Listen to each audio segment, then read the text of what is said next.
Good morning. This hearing will come to order. We are continuing at the Charleston County Council Chambers in North Charleston, South Carolina. I am Jason Neubauer with the United States Coast Guard, Deputy Chief of the Office of Investigations and Analysis, Washington, D.C. I'm the Chair of the Coast Guard's Marine Board of Investigation and the presiding officer over these proceedings.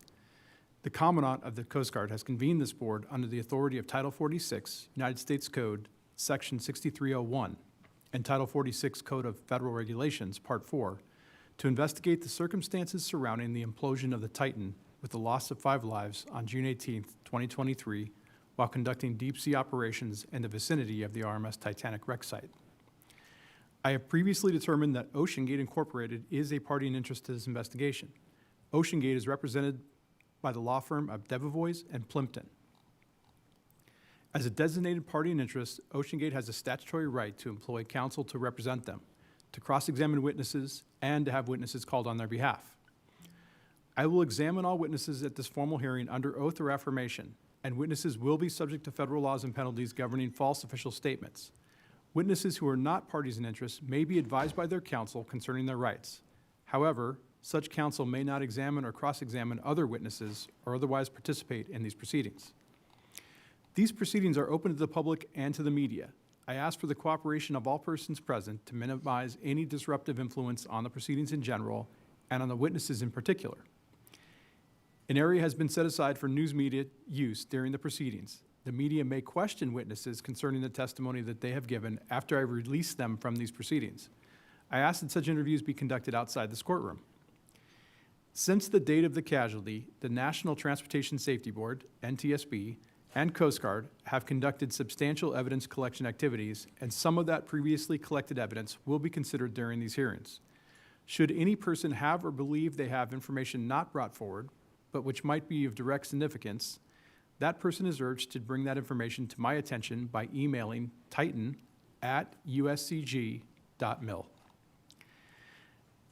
The NTSB has provided a representative for this hearing. Mr. Marcel Muse, seated to my far right, is the investigator in charge for the NTSB investigation. Mr. Muse, would you like to make a statement for the record? Good morning again. I am Marcel Muse, the NTSB's investigator in charge assigned to this accident. The NTSB has joined these proceedings to avoid duplicating facts, which will be used to determine a probable cause required by law, and we'll use that in a report which will be published later on. That report may or may not include recommendations to help prevent this kind of accident again. Thank you, sir. We will now call our first witness of the day, Ms. Amber Bay, former OceanGate Director of Administration. Ms. Bay, I see that you have counsel present here in the courtroom. Counselor, can you identify yourself and your firm for the record? Yes, good morning. My name is Harold Malkin, M-A-L-K-I-N. I'm with the law firm of Morgan, Lewis, and Bacchius, and as you've noted, I'm here on behalf of the witness, Ms. Bay. Thank you, sir. Ms. Bay, the board's recorder, Lieutenant Steele, will now administer your oath. Good morning, ma'am. Could you please stand and raise your right hand? A false statement given to an agency of the United States is punishable by fine and/or imprisonment under 18 U.S.C. 1001. Knowing this, do you solemnly swear that the testimony that you're about to provide will be the truth, the whole truth, and nothing but the truth? So help you God. I do. Thank you. You may be seated. Good morning, Ms. Bay. Thank you for being here today. Lieutenant Commander Whalen is going to start with your questioning. And if you ever need to take a break during this session, just please let us know. We'll take a recess. Thank you. Good morning, Ms. Bay. All of my questions will be related to your background and experience with OceanGate as an administrator and as a member of the crew aboard the support vessels while on expeditions. Before we begin, I'll ask you to please refrain from using any acronyms, and if you should use an acronym, I may stop you to have you explain to what that acronym means. Can you please tell me about your educational background and work history prior to OceanGate? Absolutely. I graduated with a teaching degree, moved in quite quickly into a startup that a friend of mine had begun in eyewear distribution, luxury eyewear distribution, was employed there as the company grew and succeeded for 16 years, departed, and came over to Ocean Gate to work in an administrative role. And when did you join Ocean Gate? December 2018. And can you describe your role at Ocean Gate and how they have evolved over your time with the company?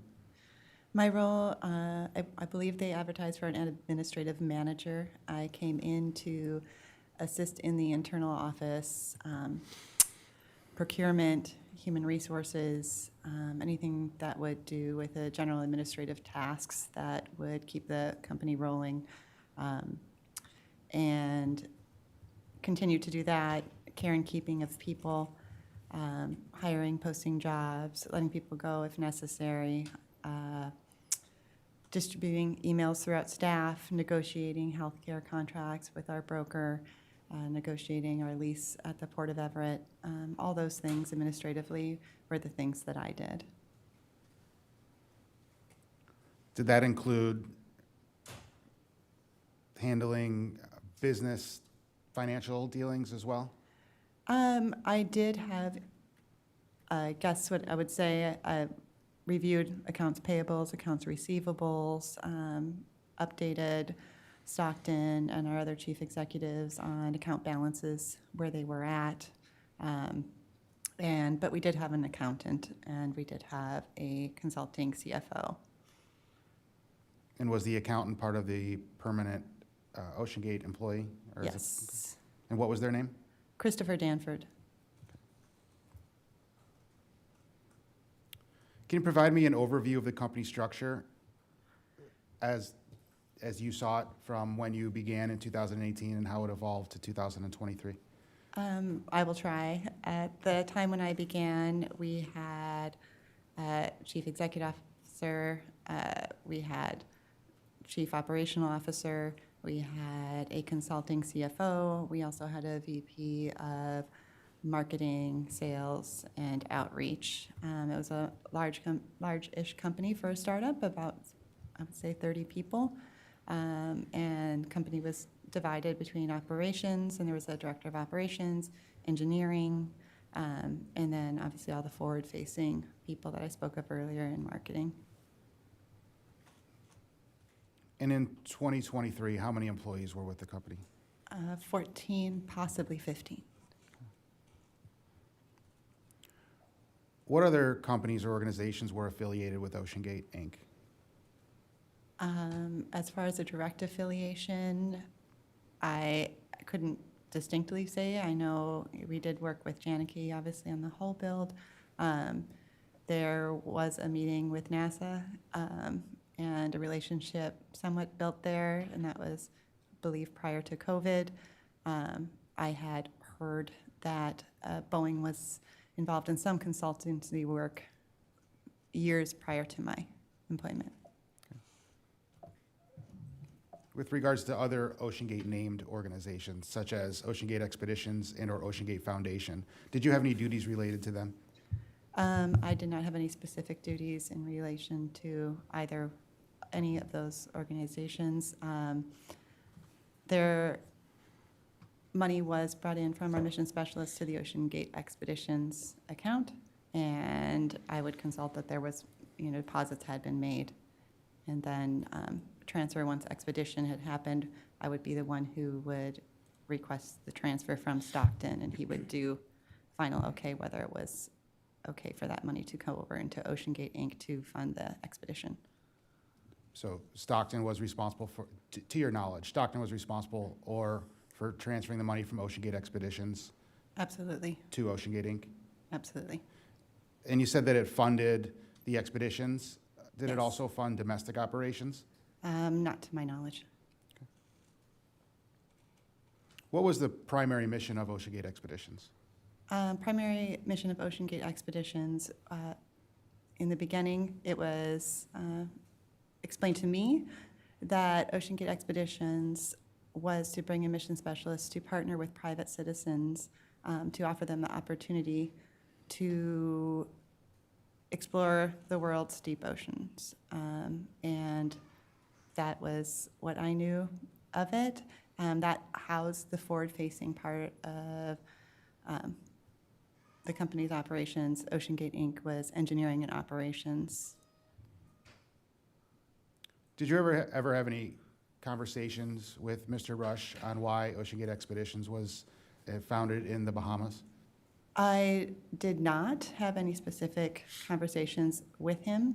I was once witness to a conversation that said it was placed in the Bahamas because the dream and the goal was to have bases throughout the globe, and having a Bahamian entity would assist in the ease of those operations throughout the bases that they were hoping to build.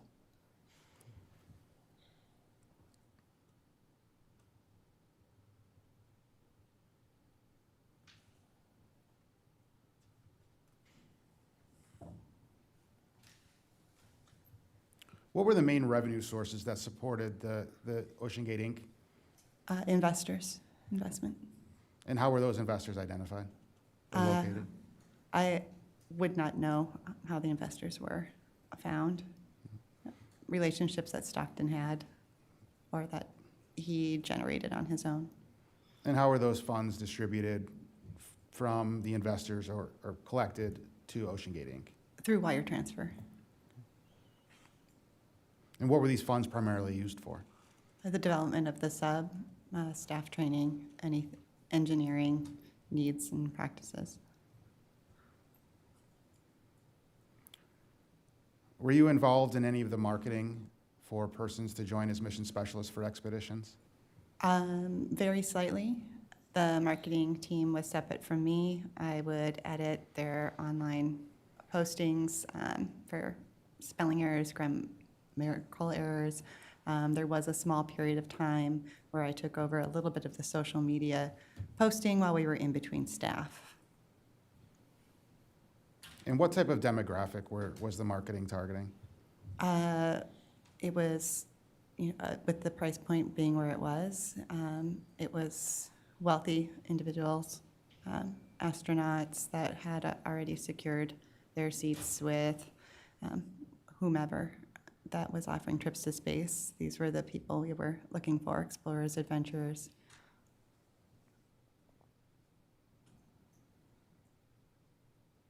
Did you ever receive requests from somebody to become a mission specialist who didn't meet this demographic or who didn't have the funds available?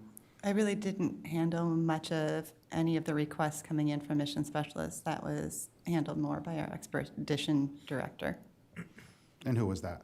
Kyle Bingham.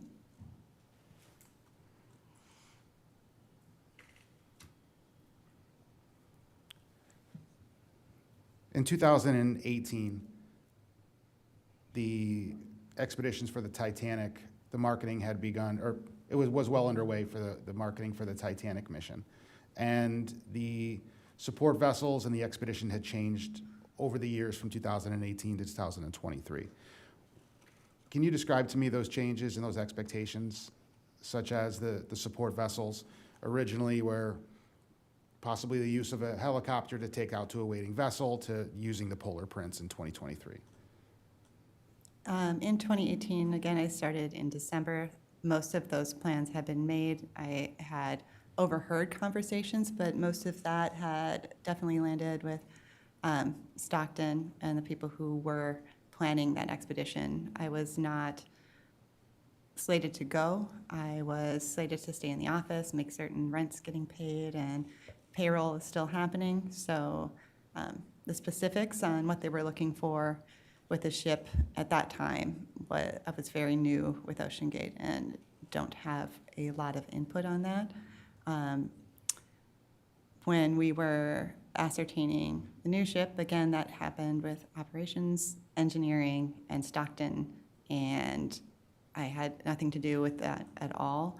I know it was a very difficult process to find a ship that was both within an affordability price range and could handle our operations, and they flew out and investigated quite a few ships that would meet our needs. And the Horizon Arctic had checked some boxes for us, so they decided to go forward with the contract with them. How did the cost to become a mission specialist change over the years, and why did it change? Sure. The specifics of why it changed, again, are a little bit beyond me. Those are conversations that happen at the high executive level. Originally, it was devised to be a certain, like 3 or 4 times what the original price of the Titanic was, and that was derived by our marketing team, I believe, in Stockton, at approximately around $109,000. The cost, I believe there was analytics done to understand the costs of the ship, of taking our crew out there. And so then that had been increased to $150,000. And after our first year out at expedition, it had been discussed again through Stockton's consultants, through whomever, along with a few of our mission specialists at this trip, and to be able to cover costs should be marketed at $250,000. And where were these payments made to for the mission specialists? You mentioned a wire transfer. What account or whose account was the wire transfer made to? Ocean Gate Expeditions, also known as Argus Expeditions.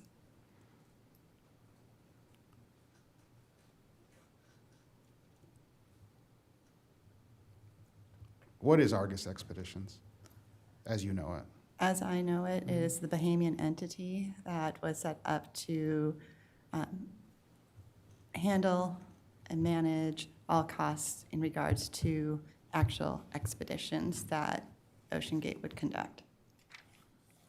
And was that for the Titanic expeditions or other missions to include the domestic missions? I believe it was, for me and my purview, is the Titanic expedition.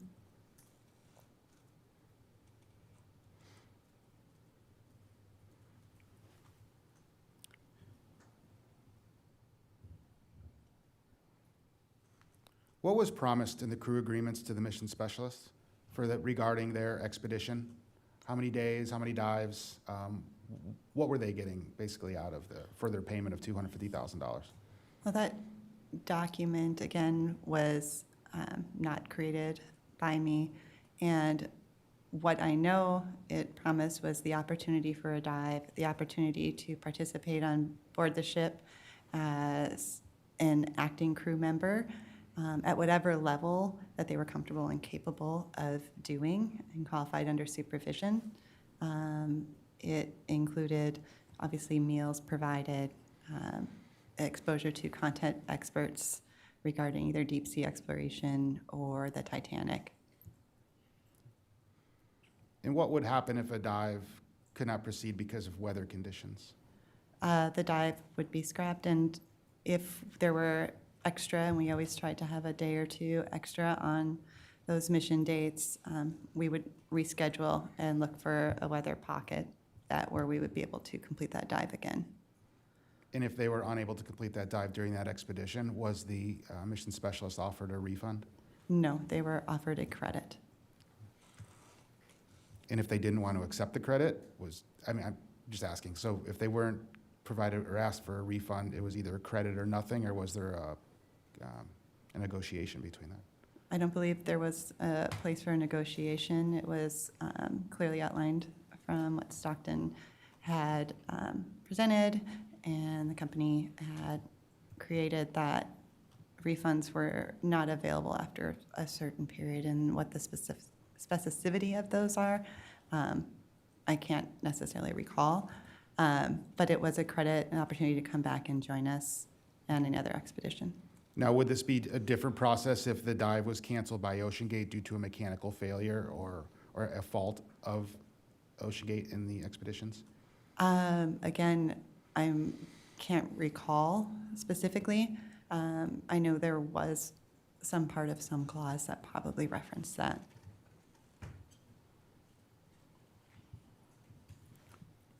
Were all of the expeditions successful in that all of the missions had dives that made it to the Titanic depth or met the obligation of OceanGate?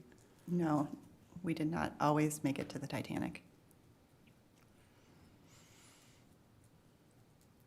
Did you handle or deal with offering the credits to the mission specialists? I did not. So in 2021 was the original expedition to the Titanic. and the follow-on year in 2022. Do you know how many of those were credited dives to 2022 from the 2021 expedition? I don't have that specific information.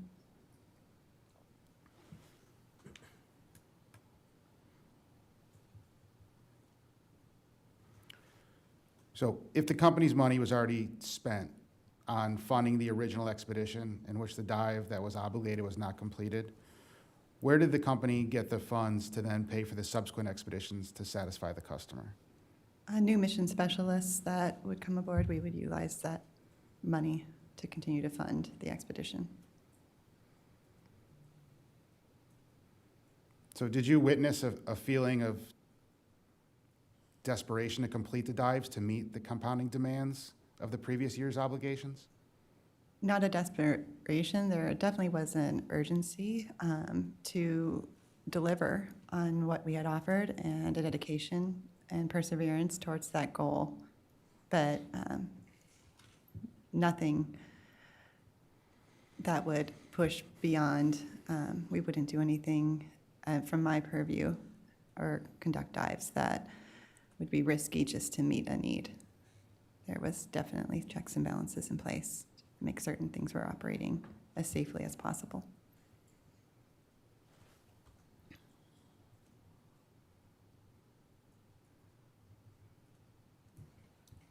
Can you describe to me what a mission specialist was in your opinion? Or how would you describe to me a mission specialist?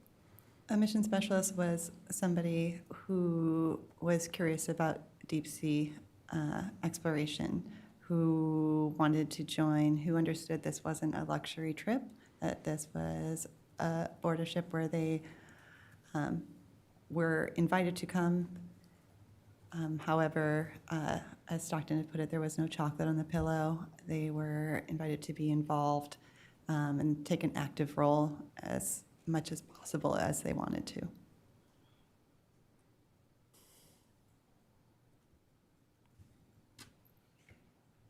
Would you describe them as passengers? I would not.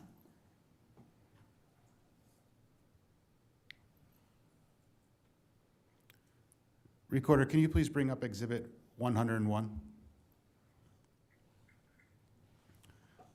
Which is the 2023 Mission Specialist Crew Agreement.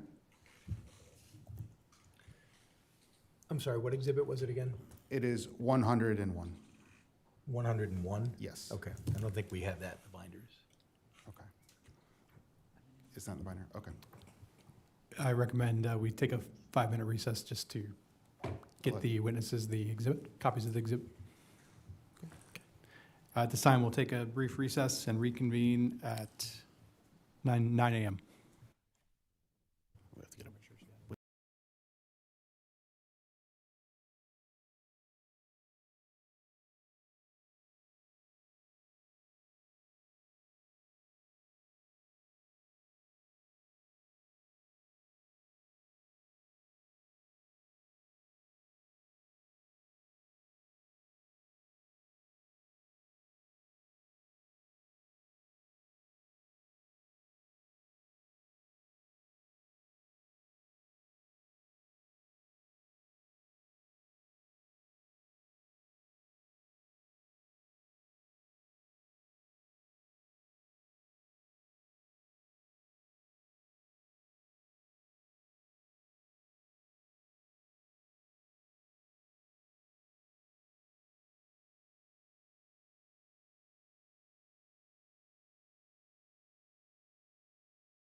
Thank you.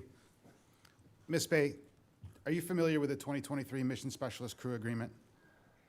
Yes, I have seen it, absolutely. I want to call your attention to page 2 of this document, which is the fee payment schedule.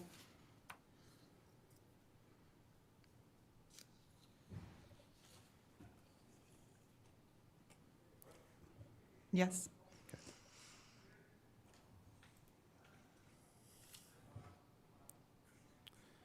And it states on the bottom, so the deposit, can you explain to me the deposit and then the final payment and regarding the due dates and why those dates were due at that time, if you're aware?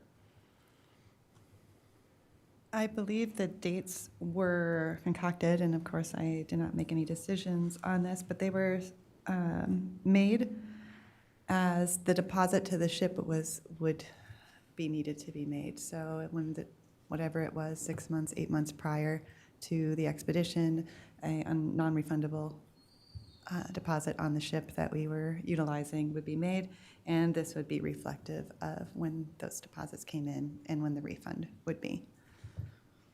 And this is obviously for 2023. Was this similar to 2021 and 2022? I know I don't have those documents available, but to your recollection.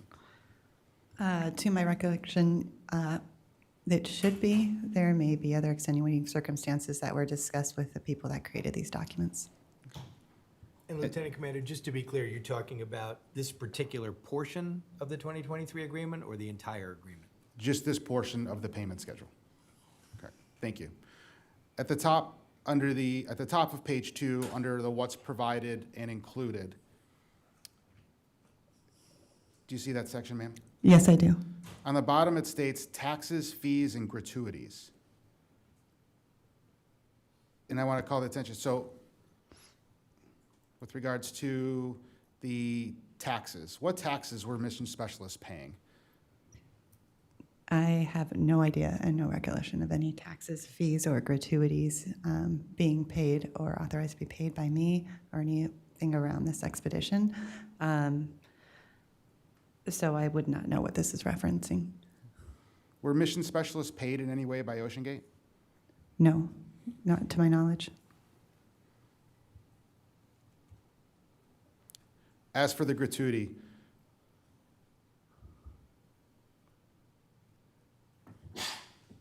with the mission specialists being seen as mission specialists and/or crew, was it customary for employees of OceanGate to pay each other tips for other crew members, or? No, I have never been aware of any gratuities being paid. Were you involved in organizing or managing any of the domestic operations, such as the Hudson Canyon dive or the Puget Sound dive? No, I was not. In June of 2019, a former pilot identified a crack in the first Titan hull, which later required testing and downgrading of the hull.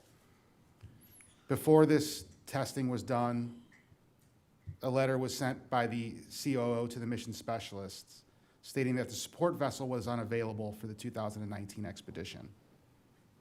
Were you involved in the decision-making process for this letter to be sent to the mission specialists regarding the cancellation of 2019 expedition?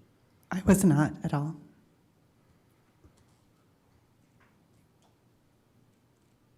Did you have any involvement in the development of the final Titan hull in 2020 and 2021?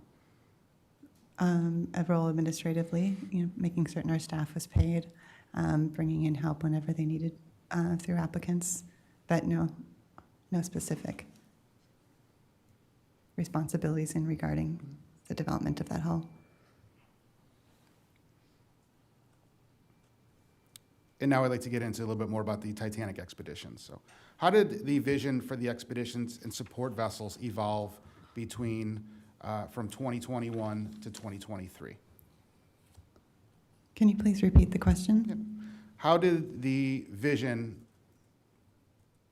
I guess vision isn't the right word, so how did the support vessels from 2021, which was the Horizon Arctic in 2021 and 2022, and then to utilize the Polar Prince in 2023, why did OceanGate use the Horizon Arctic in 21, 22, and not in 23? And and I'll have a follow-up. Sure. From my understanding, we were very pleased the Horizon Arctic was available, and they were very supportive of what we were doing in research and collaborative with their engineering team.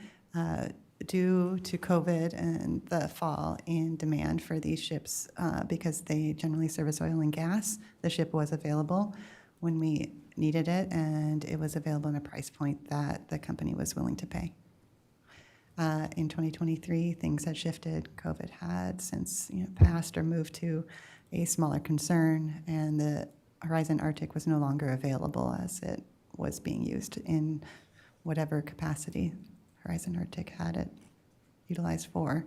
So the Polar Prince was offered as an alternative and something that we might be able to use. What expeditions were you part of? I was part of the 2021 Titanic Survey Expedition, 2022 Titanic Survey Expedition, and the 2023 Titanic Survey Expedition. For 2021, were you on all of the missions? I was. For 2022, were you on all of the missions? Yes, I was. And for 2023, were you on all of the missions? I was not. I was there for Mission 1, Mission 2, and Mission 3. I then returned home as my daughter was graduating from high school, and I needed to attend to those festivities. In 2021, what were your roles and responsibilities aboard the expedition? My main role, continually through all three, was the care and keeping of staff, mission specialists, filling in the gaps wherever things needed to be done, securing and setting up our mission specialist rooms with their gear, purchasing PPE for our staff and for our mission specialists, and snacks, telling the kitchen what were people's necessarily dietary restrictions, being mindful of birthdays that were happening, general taking care of the human beings that were aboard was my responsibility. Did you have any responsibilities with regards to maintenance of the Titan submersible? Not general maintenance, no. Did you have any roles or responsibilities with regards to a role that would be identified in the dive plan? I did not in 2021 that I can recall. In 2022, any of us aboard ship would always hope to take an active role in whatever way we could assist, grabbing a wrench, finding the bolts, getting oil and grease ready, moving drop weights to a position where they could be loaded. Those things I did participate in and was happy to do so. Extra hands are always needed on a ship, and I was always willing to lend mine. Throughout 2022, I'm not sure what mission, I began truly assisting in getting the gear ready and the dome closure, and began assisting under supervision with multiple dome open and dome closures. And at the end, I was assigned the lead role, the very last mission in opening and closing the dome of the 2022 mission.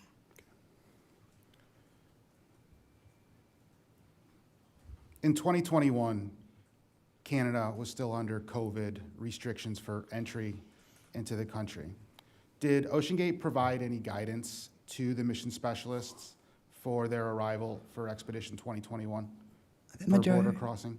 Sure, the majority of that was handled by our expedition director and Stockton by giving that guidance. I helped assist our staff on getting to the ship, but not mission specialists. Are you aware of what guidance was provided to them or what they were told to say at the border? I cannot specifically recall what they were told. However, we were crossing through Canada to board a ship to operate in international waters, and at that time, we were advised that that was acceptable by the Canadian government as long as we were not staying in Canada, and we followed every protocol and procedure that they had in place, which was being tested many times for COVID. And that was for OceanGate employees' arrival? Yes.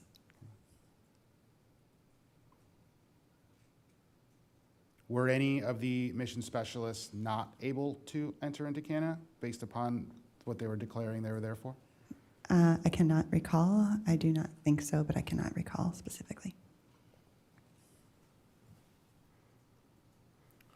Were any mission specialists ever, or in your experiences, were mission specialists used as part of the dive crew? Any of the primary dive operation plan? So dome closing crew, dinghy operator, any of those major essential? I don't believe they were ever specifically on a dive plan, maybe for an assistant role. Again, that's just holding the equipment, being told where it is and where to bring it to the people who had been trained and understood how to use that. Were you ever involved in the risk assessment process to create the risk index for the dives? I was not. Were mission specialists part of or included in determining the risk index? I don't believe so, although I believe there was a collaborative if Stockton needed more information and trusted that somebody aboard ship might have a little bit more to work on that assessment, he may talk to them and discuss what he saw was possible risk. So who was responsible for determining the risk index? It was a collaborative group that met outside of my view, but I know it involved operations, engineering, Stockton in general, and they would sit the night before a dive and discuss what challenges that they had seen and what challenges may exist the next day. Did any of the mission specialists and/or crew members who were going to be taking part in that dive, did they have any say in determining the risk index? Not in the presentation, but it was presented the evening before, and it was an open forum. So if there was something that somebody had concerns about, and Stockton always opened the floor for anybody to speak up if they had additional concerns at that time. He also explained how the risk index worked, what they were looking at. It was very detailed. And yeah, went through what challenges were previous and what challenges they had assessed. A lot of it was weather related. Do you know how to determine the risk index? I do not. Did you ever witness anybody raise a concern while the risk index or the dive plan was being presented? Yes, our operations people at times would bring up specific things that they were concerned not about anything, but the air compressor needs some service. We're going to have to utilize the second one. So they would bring those things as they were working on deck to that meeting, and make certain that they would have their voices heard and that was put in consideration and that those challenges would be addressed. After the 2021 expedition was completed, did the Titan return to Everett, Washington? I am sorry, I don't recall if it returned. I know it did not return between 2022 and 2023. What was your role with OceanGate in the after the 2021 expedition? Was it still the same as before? Absolutely. Were you aware that the Titan was making a road trip across the country doing marketing and events at different? Absolutely. I was part of the Titan Road event and show on the East Coast. I attended all of those events and supported the staff, the logistics of moving the staff, getting ahead of this when it was arriving, and working with our team to make certain it was an appropriate place to be displayed. And what was the purpose of those events? It was a twofold purpose. We were there to speak to friends and families of our mission specialists, give them a stage to speak to their experiences.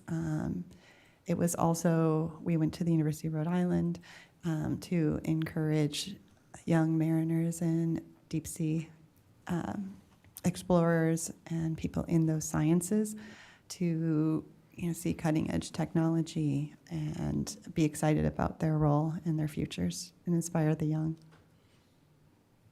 And throughout that trip, how was the Titan transported? It was transported on a truck bed.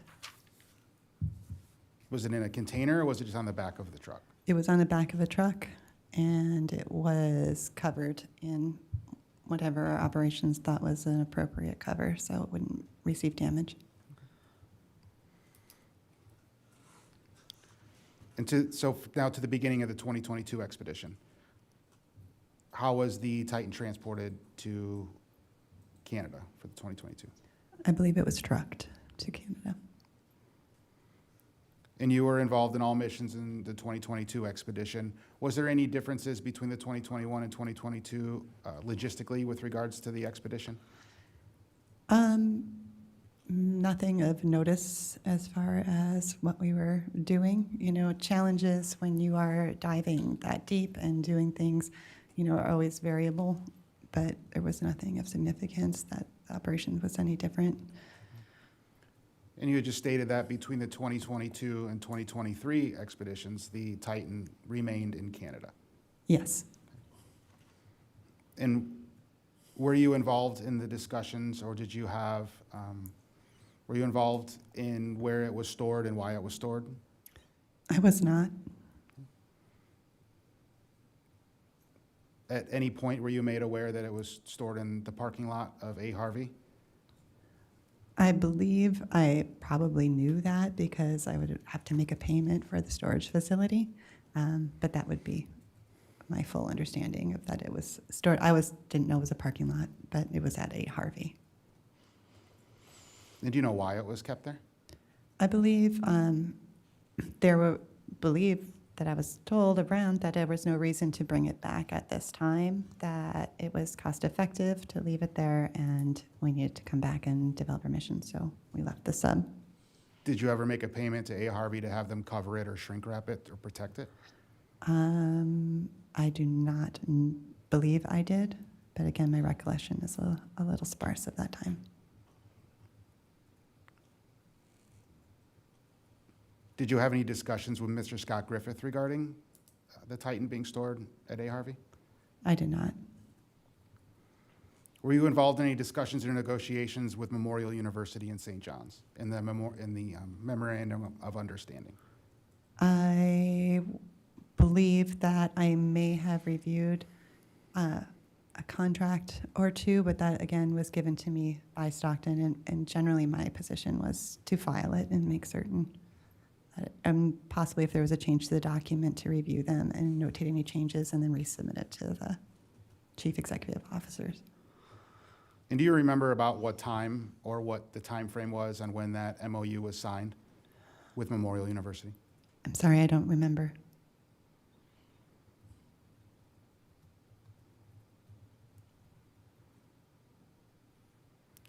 Do you know if Mr. Rush was specifically waiting on the MOU with the university to be finalized so he can claim that as an educational exemption for any fees before it is released? I have no awareness of that. Thank you. Now I want to get into Expedition 2023.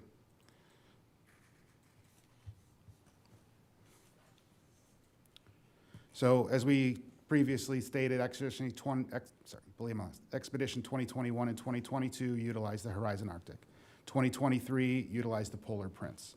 What type of configuration changes were made to the operations to basically have it work with the Polar Prince?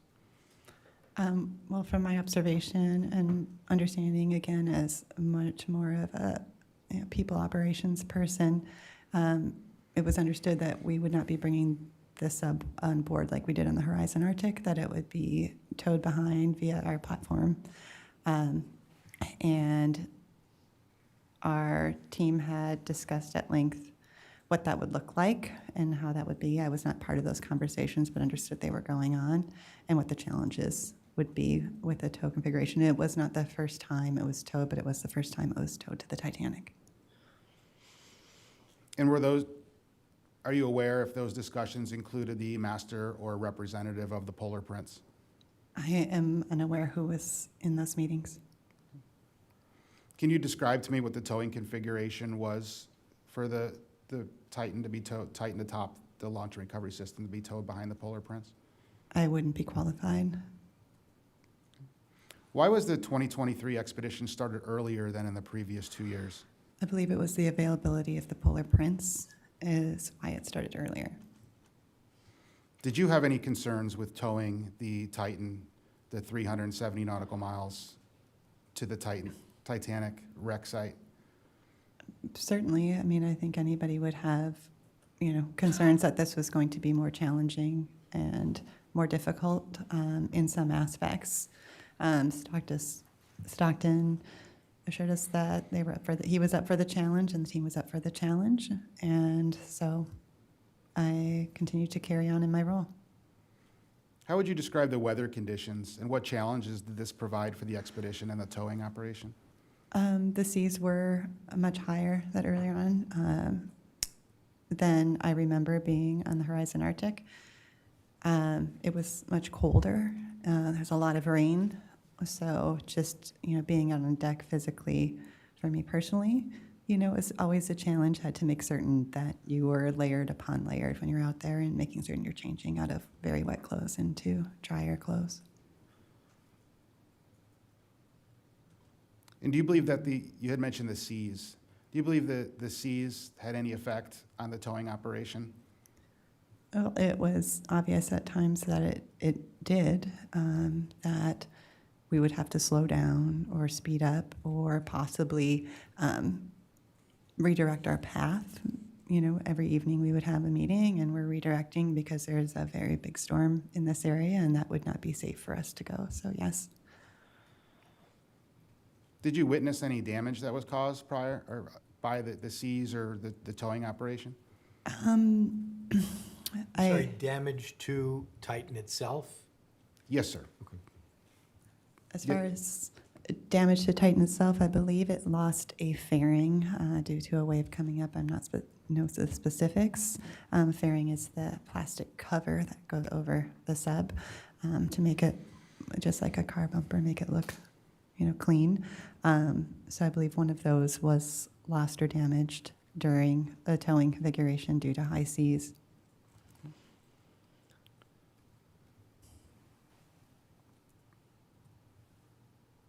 Do you remember any incidences or any incidents with the towing of the Lars and the Titan during the 3 missions that you were on in 2023? Yeah, I believe 1 or 2 times the platform itself, where it's a subset of on, had taken on water and had started to list, which means kind of one end dragging down.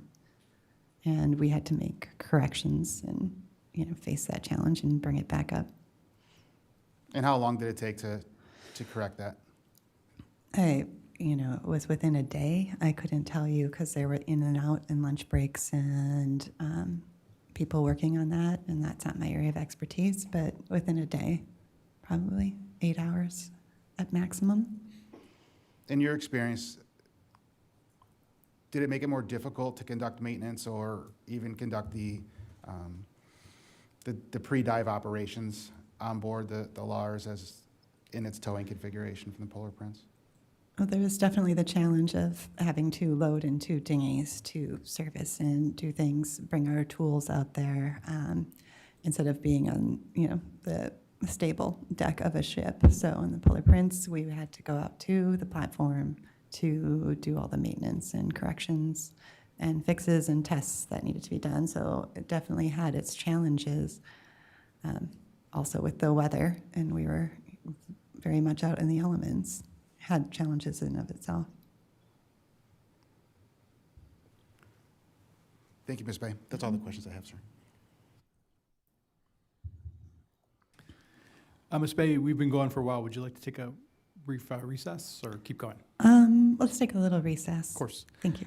The hearing will recess and reconvene at 9:35.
The proceedings are back in order. Ms. Bay, at this time, Lieutenant Commander Emmons has some questions for you. Good morning, Ms. Bay. Good morning. As Human Resources, are you familiar with payroll taxes? Yes. Were the Ocean Gate Board of Directors paid? No. Were the Board of Directors offered shares of the company? I am uncertain. I'm sorry. I'm uncertain whether or not they were. Did you ever have any conversations with the Board of Directors? Not directly. Can you expand on that indirectly? Indirectly, most of the board of directors meetings, especially during the COVID time, were Teams calls or Zoom calls. If they were to come on site, Rear Admiral John Lockwood would come on site. He does a lot of things around the Port of Everett. There was always a handshake, a nice to see you, those types of conversations. How are the kids? And then they would go into their closed-door board of directors meeting. Were you ever part of those closed-door director meetings? I was not. What did you understand to be Admiral Lockwood's role on the Board of Directors? I actually did not understand what his role was. Obviously, in a consultancy basis, understanding maritime what leaned on, and he was a huge advocate of deep sea exploration and the maritime, being progressive, I guess. You had stated earlier that mission specialists, in your eyes, were not passengers, they were part of the crew. Were mission specialists employees of Ocean Gate? No, Were mission specialists ever given shares of the company? not to my understanding, no. Were mission specialists required to complete a physical? I believe they were quite a few times. I'm not certain if there were exceptions to that rule, but yes. Were they required to get that physical after payment or before payment? I am uncertain. And do you know who verified if they received that physical and completed it? I believe that was, again, Expedition Director and Stockton. If mission specialists got hurt, did they qualify for workman's compensation benefits? No, they would not. Did mission specialists get health benefits from Ocean Gate? No, they did not. Did you collect payroll taxes from mission specialists? No, I did not. And did you collect payroll taxes from Ocean Gate employees? Yes, as necessary and needed, dictated by Washington State and the federal. Were you ever aware of a time that Mr. Rush put his own money into Ocean Gate Incorporated or Ocean Gate Expedition to fund missions or to keep employees paid? Yes. Can you kind of go into that? How many times, when? How many times, I'm uncertain, but there was a few times where Ocean Gate Inc. was going to have difficulty meeting payroll, and he increased his investment by making a deposit, and we were able to meet payroll. Did Ocean Gate Foundation ever loan Ocean Gate Incorporated or Ocean Gate Expeditions money? Not to my understanding, no. Were any Ocean Gate employees ever asked to forego their paycheck or would be willing to get paid later? Yes. Can you kind of go into that? How many times and when? It was one time. I believe it was the beginning of 2023.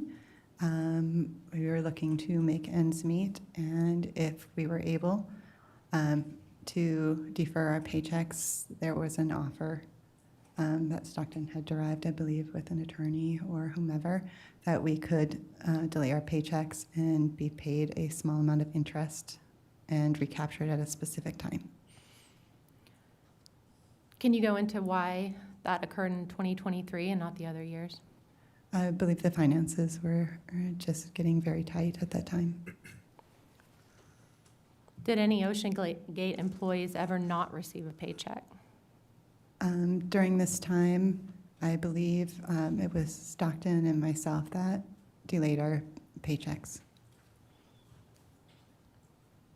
So you delayed your paychecks just once or multiple times? Just once. What was the company policy, and I know you touched on this a little bit, but regarding completing a dive and refunds, like, did mission specialists have to actually see the Titanic wreck site? And were they given a credit if they didn't see it, or how did that work? The specifics, again, were handled by Stockton, and so exactly how the refunds worked was a little bit outside of my role and responsibility, and I never saw a refund come through. But they were given a credit, I know that would sit and wait for them to come back, return, and join with us to complete an expedition and a successful dive. And a successful dive would include actually physically seeing the Titanic. Yes. Lieutenant Steele, can you please pull up Coast Guard Exhibit 035, which is the Ocean Gate Expedition's waiver and release of liability form?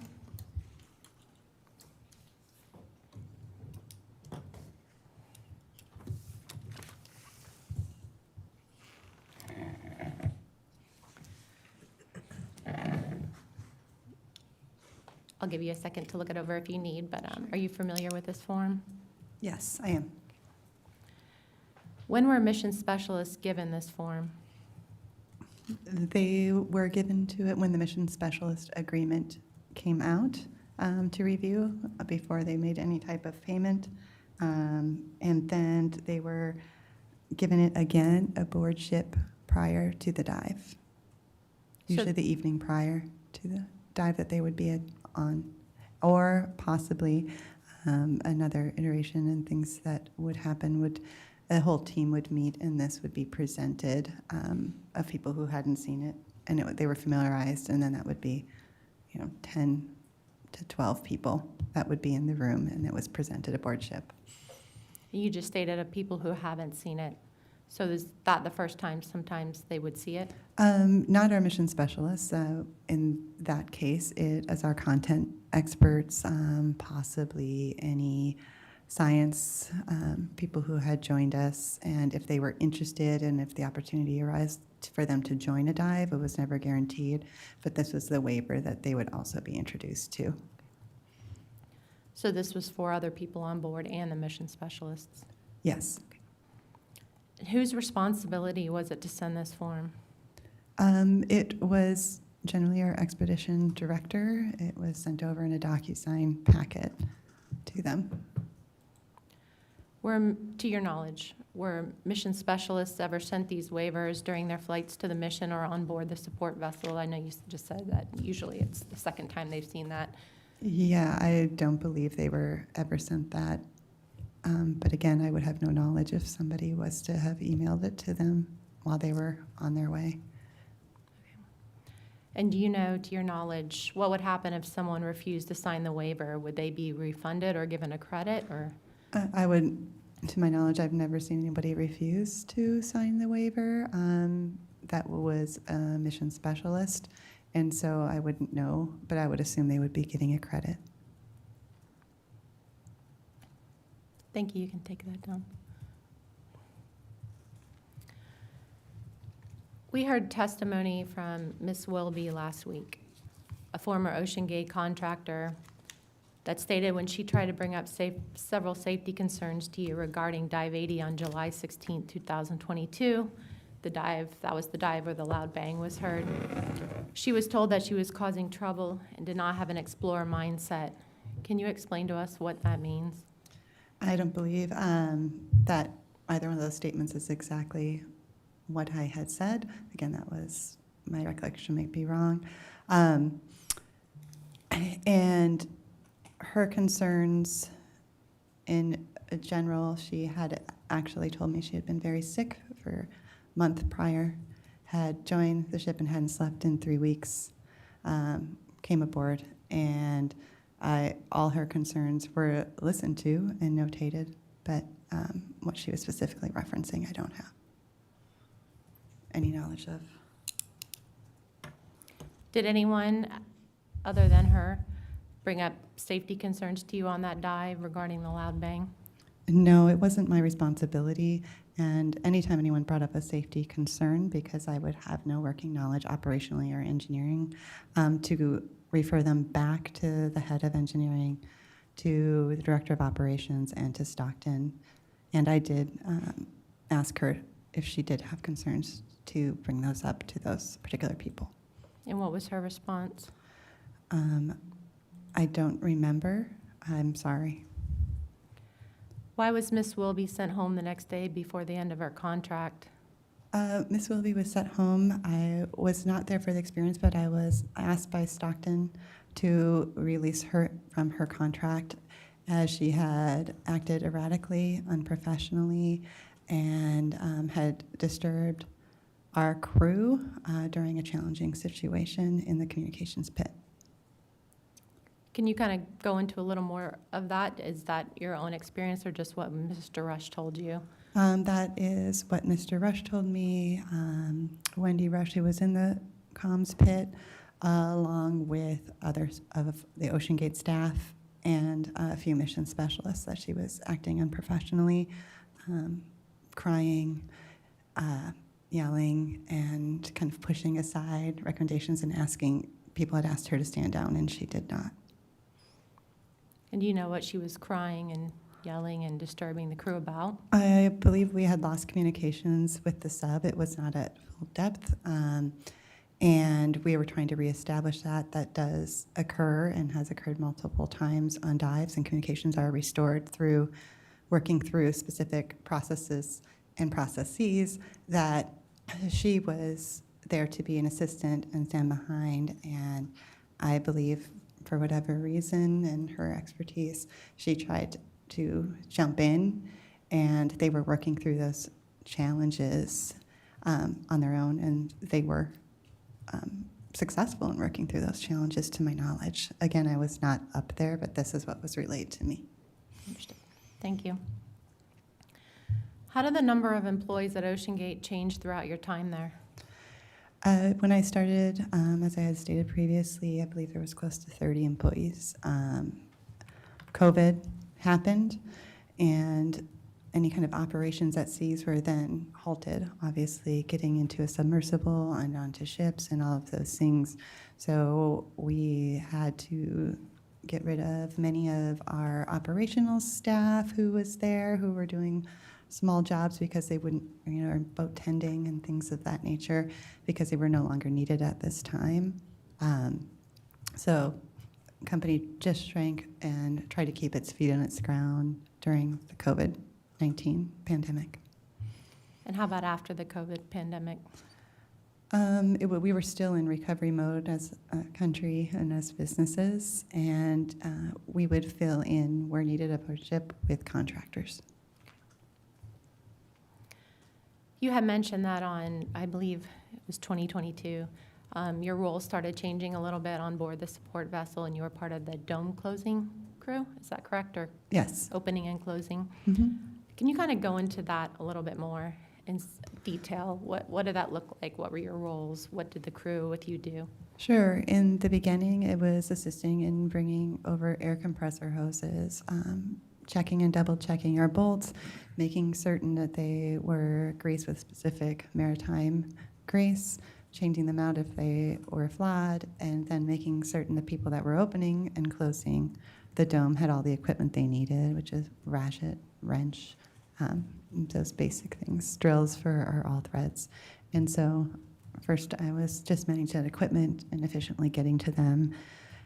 Then I began to open and close using the bolts, inspect the O-ring, make certain it was cleaned and in working order, and help our mission specialists into the submersible and out of the submersible, gathering their safety gear, helmets, and life jackets that was not necessary inside the sub, and then being there when they came back and reissuing those and their shoes so that they could, again, board the ship safely. Were there written procedures in place to ensure it was closed correctly? Yes, there was a checklist. And what was that checklist a part of? Was it like a part of a manual? Because my operation, I'm certain there was a manual, but my operations just was around that particular checklist, so I'm not certain what bigger piece of information or manual it was part of. And how did you get trained on your role as the lead dome closing crew? Again, assisting and many a time, because even if we're not making a dive, we are opening and closing. If it's raining, if we're going into maintenance, we need to close it for the evening. And so I was trained under the supervision of all of our operations people, some of our good contractors who had worked for us, as well as Stockton Rush. And your training, did that include like a qualification process, or was it just like on-the-job training? It was on-the-job training. Can you explain to us, you've mentioned a few times about the mission director, can you explain their roles and responsibility as the mission director? The mission director of our ship during these was in charge of overseeing all the working parts and checking in which each one of the leads, if it was, I was dome opening and closing, is the dome secured? Yes, radioing in. They would also assess and look for strikes and anomalies that were occurring during the dive that may affect the outcome, or whether or not, 3 strikes, and I know that was mentioned earlier, then the dive was canceled. And we had canceled multiple dives because of strikes due to weather and other things going on. And so he would calculate those and then discuss that with the engineering, the operations head, and anybody who was in a lead role. If we had divers out in dinghies, it was checking in with all of those, making certain we were all comfortable in what we were doing and that we had completed things and that it was as successful to us as possible. So is it fair to say that the mission director was in charge of the entire mission and dive? It's a shared responsibility just overall, because we each hold our own responsibilities out there to where we are executing when we are and how we are doing that. But yes, he was the main coordinator, or she, if there would be a female, but it was, yeah.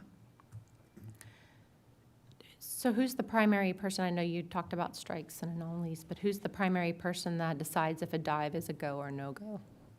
It's a collaborative effort between operations, engineering, Stockton in his role, and our mission director. Lieutenant Steele, can you please pull up Coast Guard Exhibit 027? That's the Health and Safety and Environmental Manual. And go to page 147.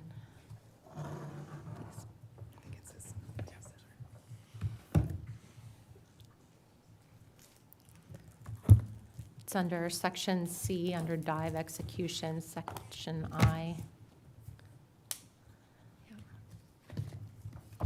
I'm sorry, what page? 147.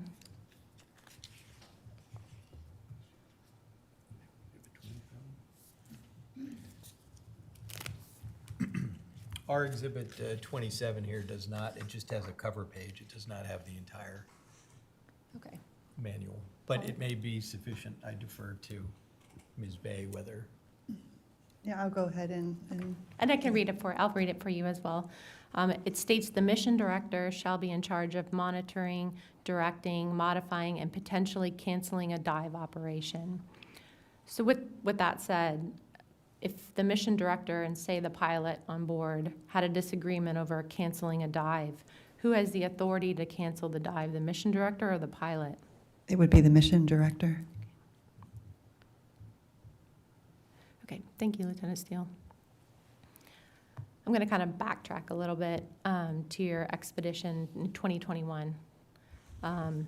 Specifically want to talk about Dive 65, which was on Mission 3 on July 19th, 2021. It was a dive to 3,500 meters. Were you on that mission, correct? You were on all the missions? And, Yes. And if it helps, we can pull up the dive log. I can pull that exhibit up to kind of help refresh your memory. I kind of want to talk about that dive. That would be great. Okay. Please pull it up. Lieutenant Steele, can you please pull up Coast Guard Exhibit 052, which is the Ocean Gate Dive and Maintenance Log. This is difficult to see, so you may need to use your binder. Commander Emmons, just for the record, can you clarify when you say you were on that mission, if you mean on the expedition or on the actual dive mission? Were you on the expedition in 2021, Aldi? Yes, I was on the expedition in 2021. I was physically aboard ship during this time. And you were on this Mission 3, on specifically Dive 65 on Mission 3? I don't recall. I'll review the documents, but But yeah. again, apologies, but again, on the ship, right? I think Correct. that's the important. Correct. Again, As a Ms. support, Bay testified that she was on the vessel for the entirety of the 21. I think the confusion is, when we're saying on a dive, I understood. what that is. Correct, that's what I'm asking. Were you present? And in aboard the this- ship, yes. Correct, yes, thank you. So on this dive, they had a drop weight issue on this dive. I'm sorry, can you give us the date one more time? Oh, sure. It was July 19th, 2021. Can you go to the left to see the date, Lieutenant Steele?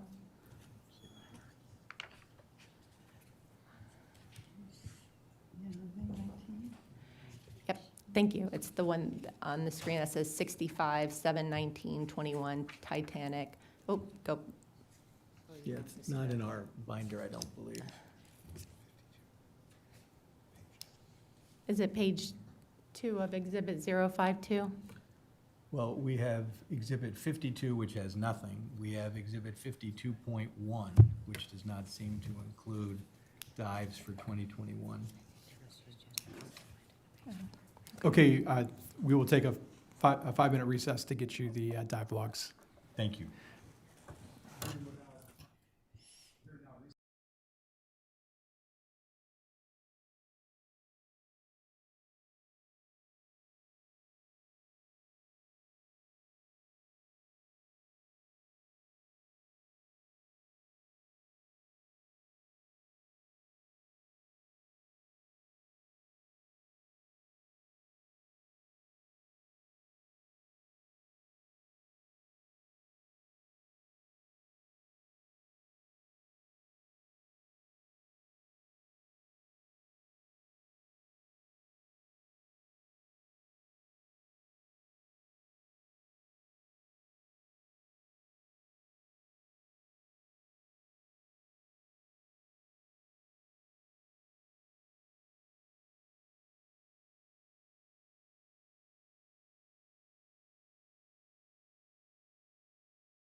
Ms. Bay, Lieutenant Commander Emmons has just a few more follow-up questions.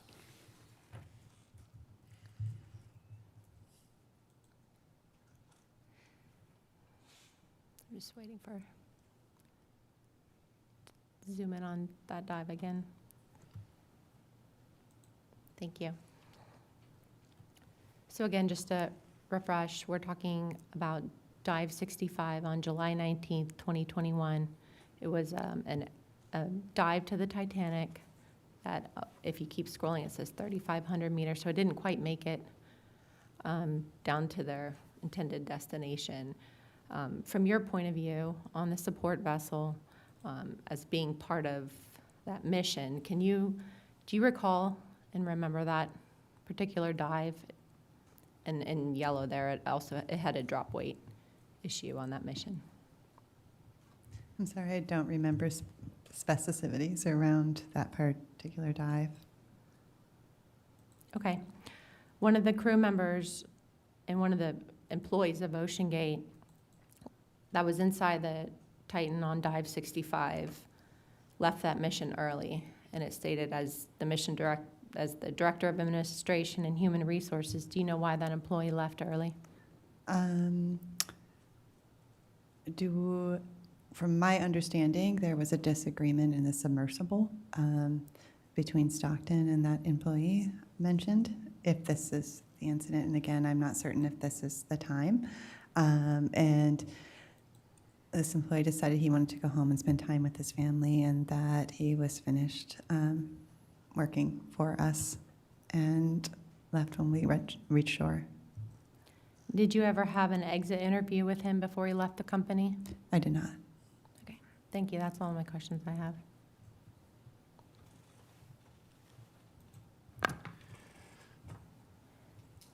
Thank you.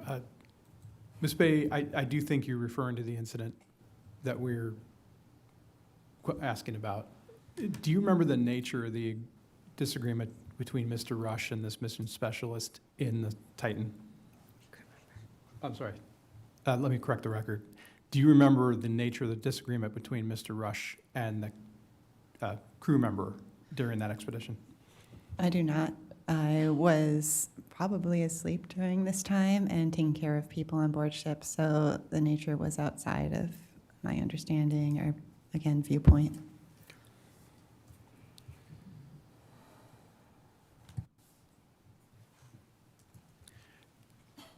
Did you ever participate in any of the submersible expeditions, even to the Titan or other dives? And what do you mean by participate?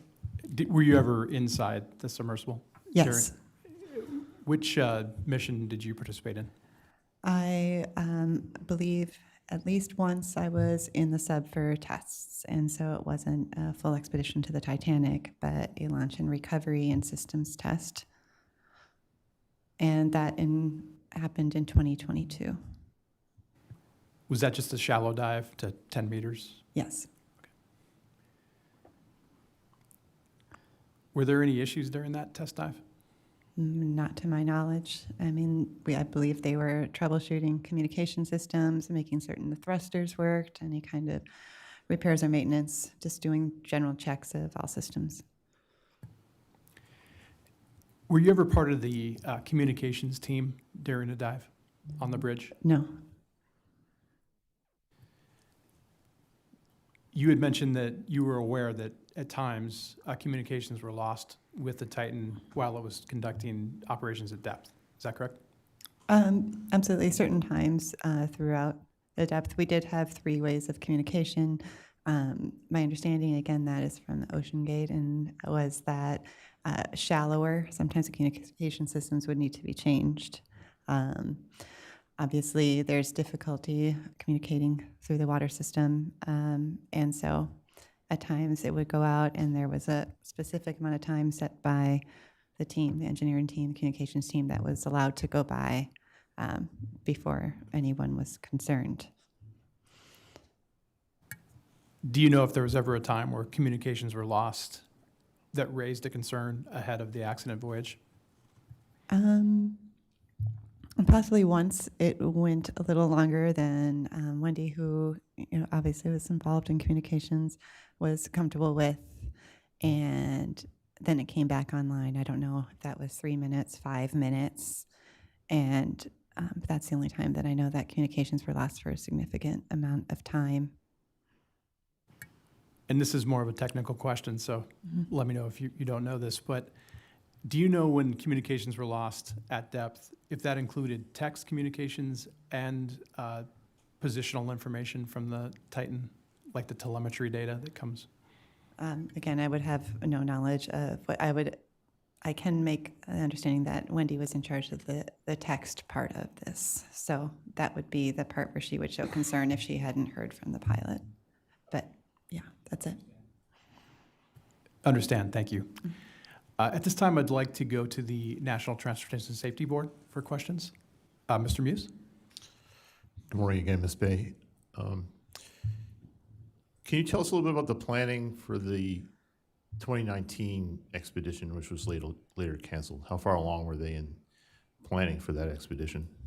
I believe that planning was, majority of it was complete. They had booked hotels, were ready. Again, I came in end of 2018, beginning of 2019, and most of those things had already been handled.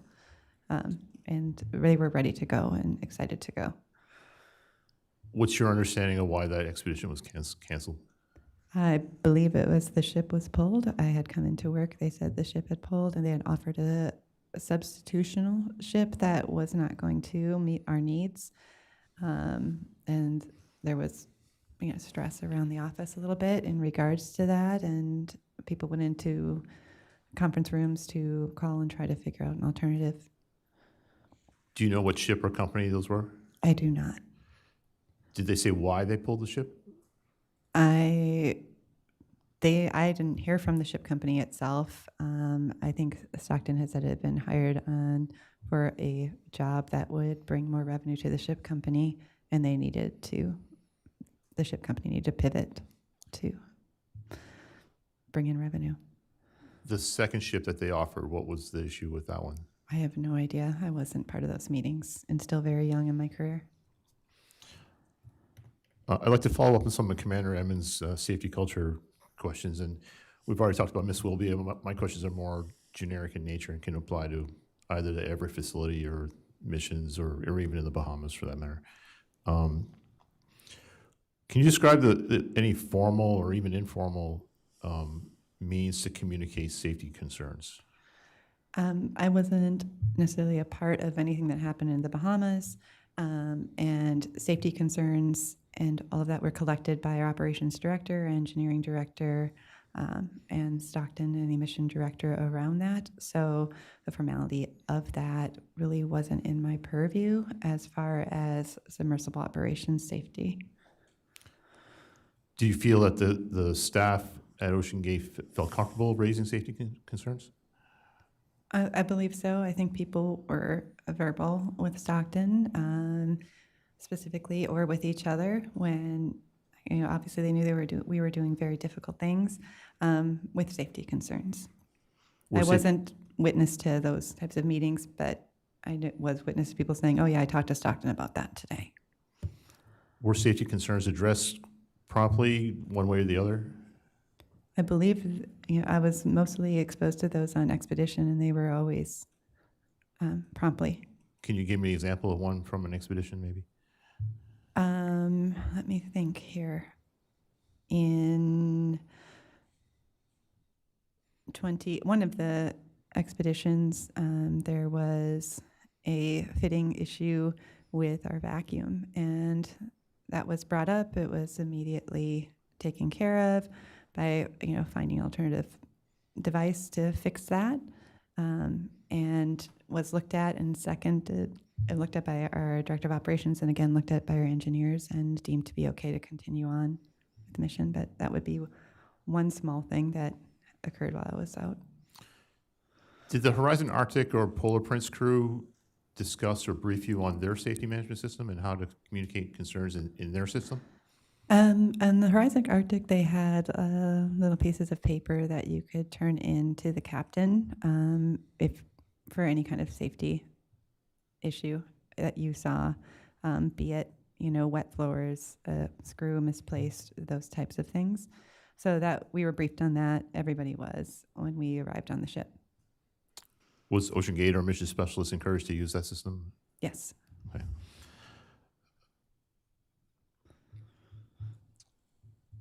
Sometimes safety policy or procedures, people find ways to work around them to get jobs done. Was there tolerance at all for willful violations of policy or procedure? For example, just skipping a line on a checklist would be an example. No, not whatsoever. The checklists were put in place and we were meant to follow them, or at least from my purview, that you did everything on that checklist. And if when I was closing the dome, if Stockton noticed that I maybe had missed a second glance at something, he would correct me immediately. Was there any complacency perhaps as the days got longer, as the expeditions got longer?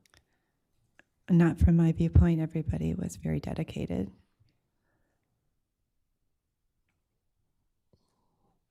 Do you believe your crew had adequate time to complete their tasks that they were assigned? Excuse me, you talking about any particular time period? I'm not, no. I more than likely it wasn't necessarily my crew, so I would expect yes, they had adequate time and things were taken care of. And Sorry, your colleagues in other words. yeah, absolutely, there was no rushing or pushing to complete tasks. They need to be done correctly. Okay, thank you for your time today, Ms. Bay. Mm-hmm. Ms. Bay, Mr. Fawcett has some questions for you to my left. Ms. Bay, pardon me, Ms. Bay, Keith Fawcett, thanks for being here. So since you were part of the dive support crew on Expedition 2023, do you know if loss of communication would be an anomaly or a strike while the Titan was diving? I wouldn't be qualified to say. You were talking about fastening the dome prior to the dive. Do you know what torquing a fastener is, the term? Yes. And what is that? Torquing a fastener is going too far with your ratchet, tightening it into we were doing ratchet 2 clicks with the wrench, so torquing a fastener is, generally if you're torquing something, you're tightening it, and over-tightening it can be of concern as well. So this was a standard ratchet wrench, and you tightened the fastener you audibly heard 2 clicks, is that correct? Correct, audibly and felt it, 2 clicks. And then you mentioned the term all threads. Could you explain what all threads are?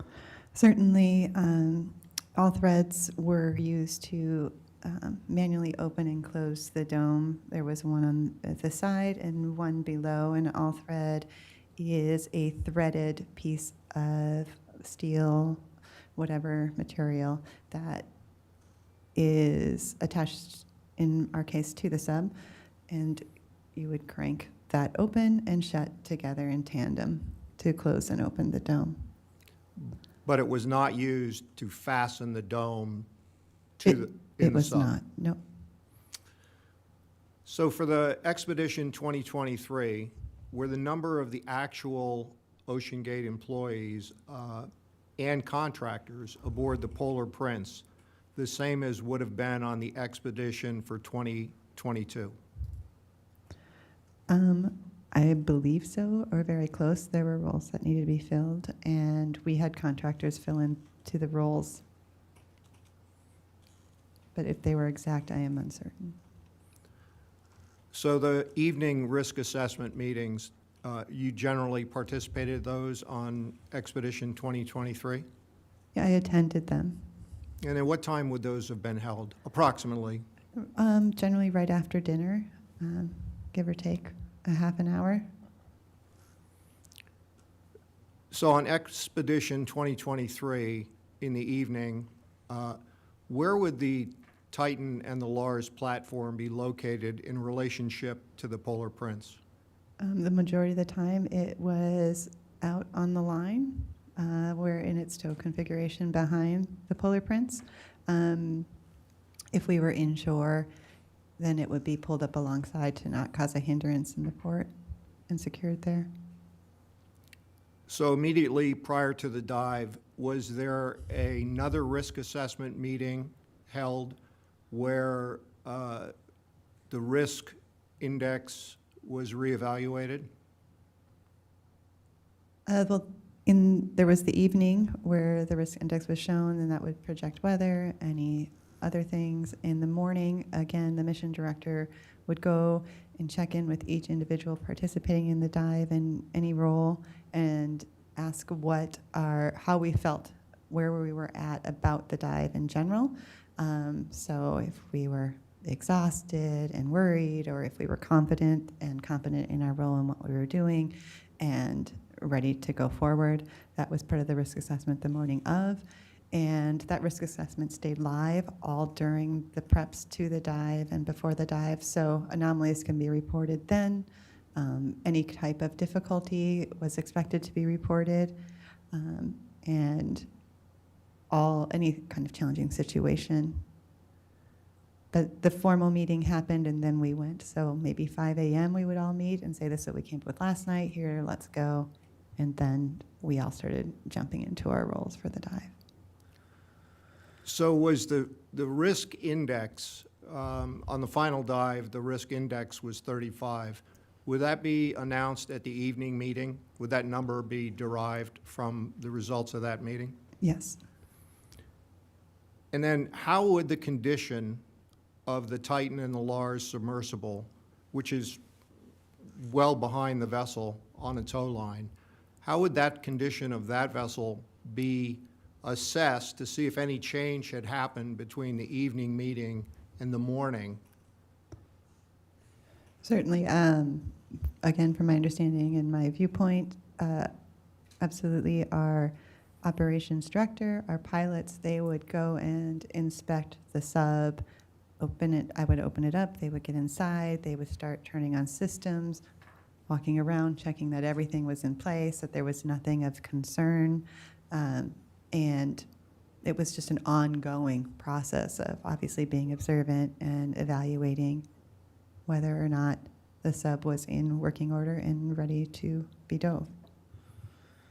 So would you be in radio communication, your team, with the support vessel as the dive was getting ready to recommence or start? I was in radio communication with the mission director who was sitting, I believe, next to the captain in the bridge. So I guess the answer would be the captain heard, but I was speaking directly to the Ocean Gate mission director. Did you ever hear the mission director announce, like immediately prior to the dive, the final risk assessment number? I heard that he would talk about additional anomalies if they had been reported, and that the, if we have moved from 1 strike to 2 strikes, maybe something got delayed, and pushing that timeline out is also can contribute to a strike. And we're sitting at 2 strikes now. Are we ready to commence?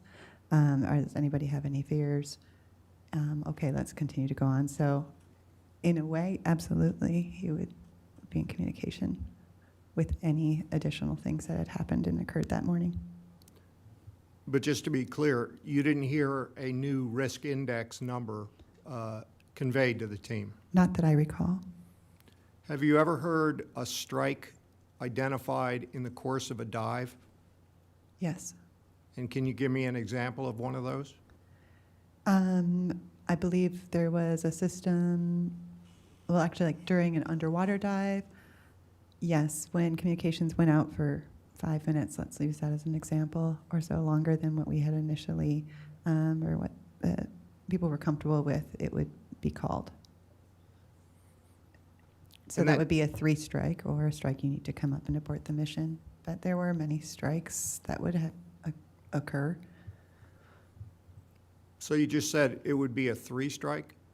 Yeah, there are 3 strikes, and then the mission would be completely called. So that could be a switch in crew, that could be a weather issue, that could be whatever type of issue. And there was an amount of anomalies, again, I'm not certain, somewhere between 8 and 12, that would add up to 1 strike. So anomaly might be I found a bolt sitting on the floor, or the wrenches are not put in the right place and we need to find those. All those are reported as anomalies.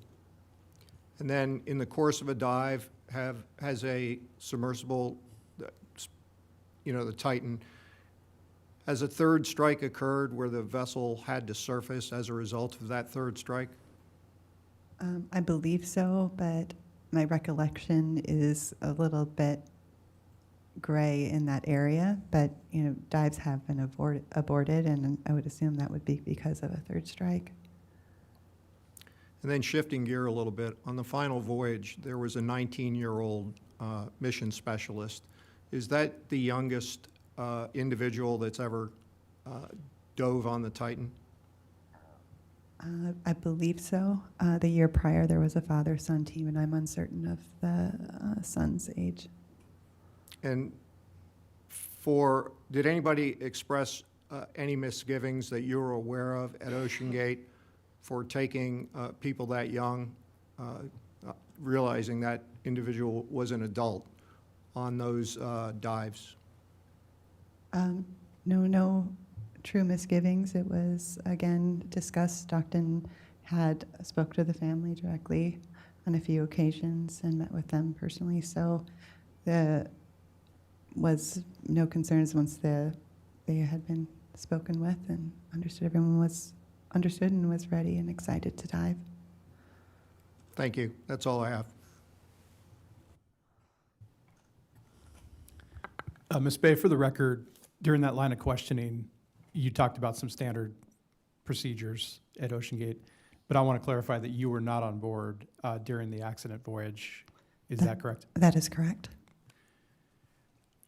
Ms. Bay, Lieutenant Commander Emmons has some follow-up questions for you. Ms. Bay, to Mr. Fawcett's questions, in 2023, you stated that contractors were used to fill the spots, the empty spots of the employee spots.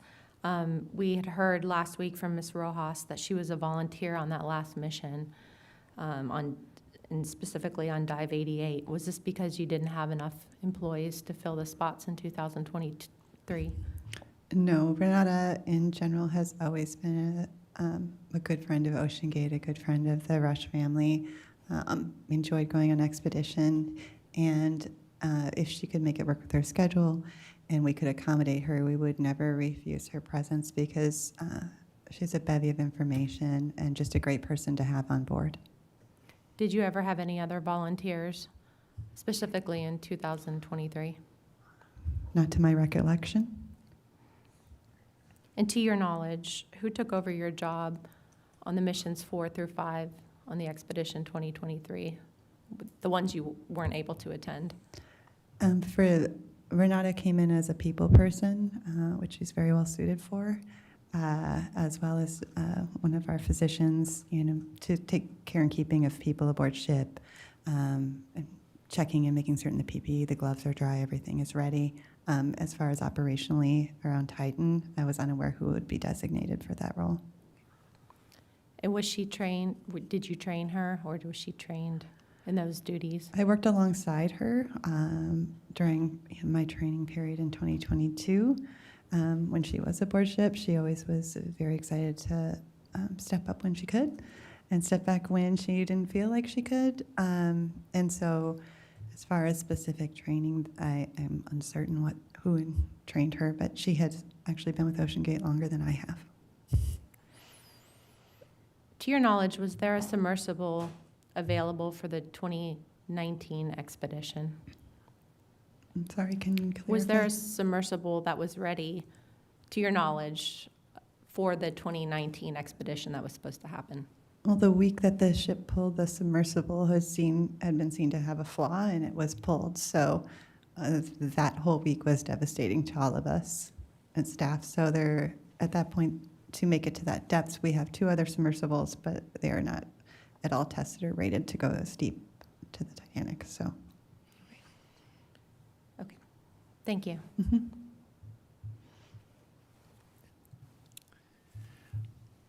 At this time, I'd like to go to Ocean Gate Council for any questions.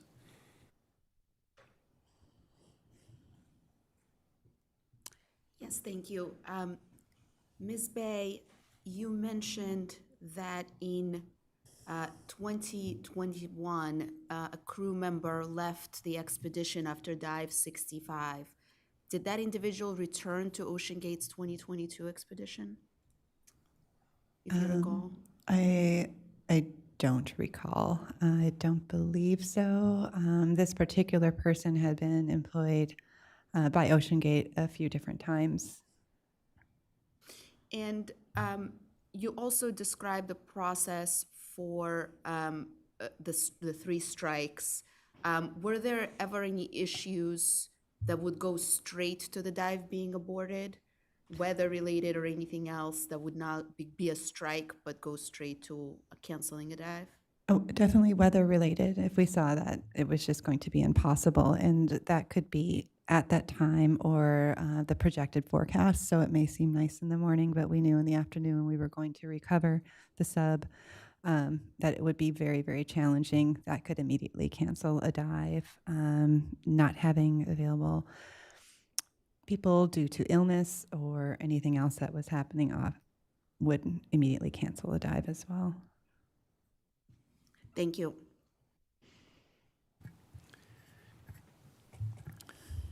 Ms. Bay, did you ever receive or overhear a complaint or concern voiced by a mission specialist over late delivery of their liability release? Late delivery of their liability release, I'm sorry. Could Yeah. you restate the question? Did you ever hear a mission specialist voice any concerns or complaints about the timing of the delivery of their liability waiver release? I did not.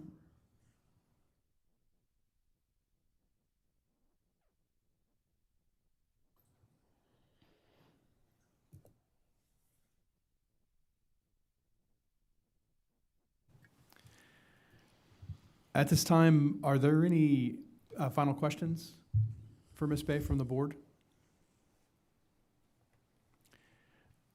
Ms. Bay, is there anything that we haven't asked you that you think would be valuable for this investigation? No, not at this time. It's my understanding that you would like to make a statement before we close your testimony. Yeah, absolutely. Okay, thank you. Please proceed. I had the privilege of knowing the explorers whose lives were lost. Stockton, PH, Shazada, Suleiman, and Hamish. And there's not a day that passes that I don't think of them, their families, and loss. It's been a difficult year for them and for all of us. I would also like to thank the board for the work they've done and continue to do in this investigation, and I hope my testimony has been of some help to you.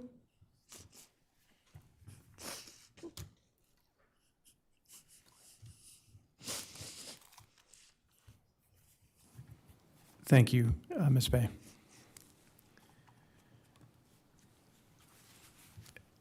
At this time, you are released from this Marine Board investigation. We appreciate your assistance and cooperation for the investigation. If we need to contact you in the future about any additional matters, we will contact you through your counsel.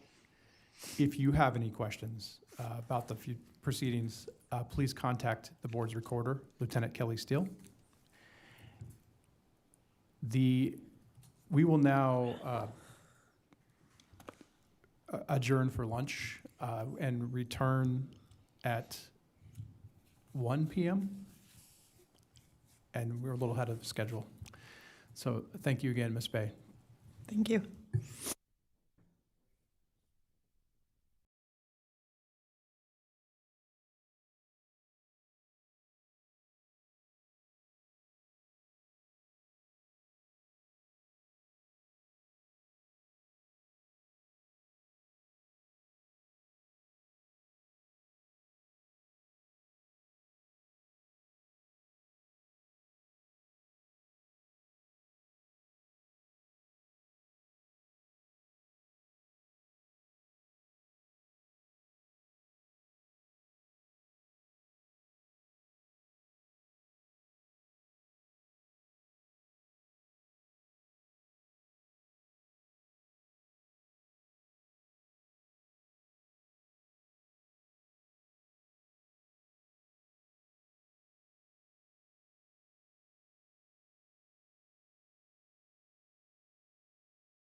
This hearing is now back in session.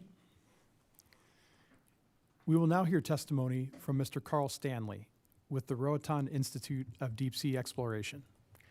Mr. Stanley, the board's recorder, Lieutenant Steele, will now administer your oath. Good afternoon, sir. Please stand and raise your right hand. A false statement given to an agency of the United States is punishable by fine and/or imprisonment under 18 USC 1001. Knowing this, do you solemnly swear that the testimony that you're about to provide will be the truth, the whole truth, and nothing but the truth, so help you God? Thank you. You may be seated.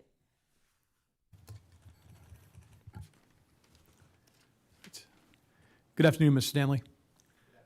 Thank you for being here today. When you speak to the microphone, if you could just energize your button.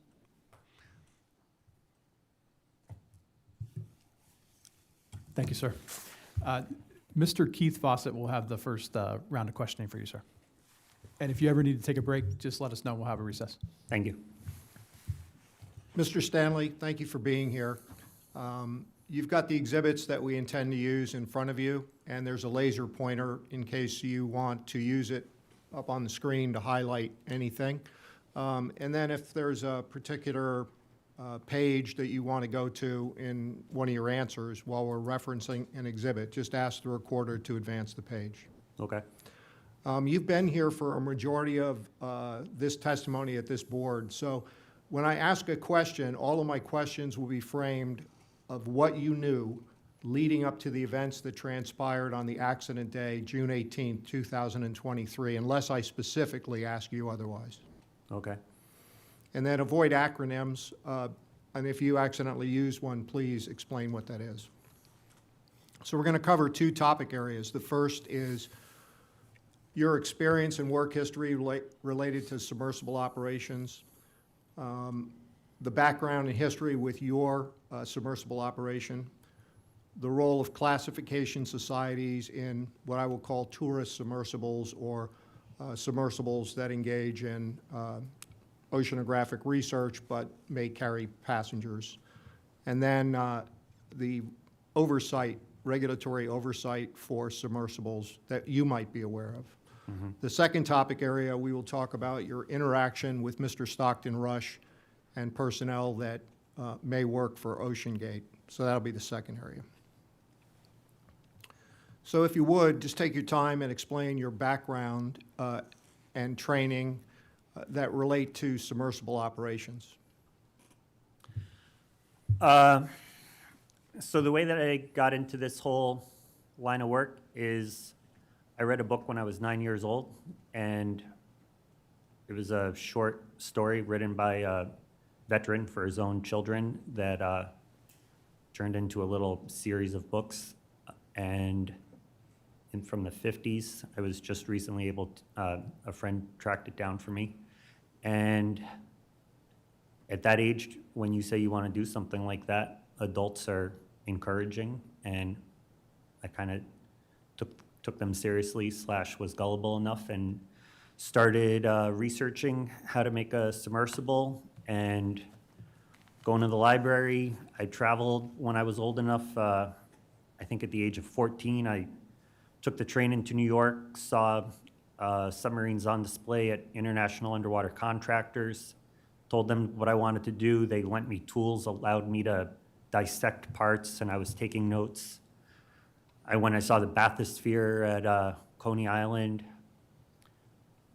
I remember I wasn't old enough to drive. I had to take my bicycle, and I went to my local American Bureau of Shipping office and got a copy of the rule book and started looking through that. And from saving money mostly of scooping ice cream and working at a bagel shop, when I was 15, I had the first piece of steel delivered to my parents' backyard in New Jersey and hired a welder for one day to give me professional demonstration. But I had already done some studying on how to weld and then started at it. And by the time the same week I graduated college was the same week that submarine named Seabug made its maiden voyage. And This sub had carried myself and one passenger to a max of 725 feet, but the majority of the dives that I did with it were to 500 feet. I started very methodically diving. The first dive that it did was in a creek near my campus, Eckerd College, where the XR, which stands for Eckerd College Search and Rescue Team, was standing by with scuba divers when I did the first dive in the creek to maybe 10 feet. And then I was using it on the Gulf side of Florida, so you can't get very deep there. The deepest I ever got was 90 feet by Fort DeSoto, which was actually, looking back, a terrible choice. It was high currents and poor visibility in a shipping lane, but allowed me to test it to 90 feet. That was my first interaction with the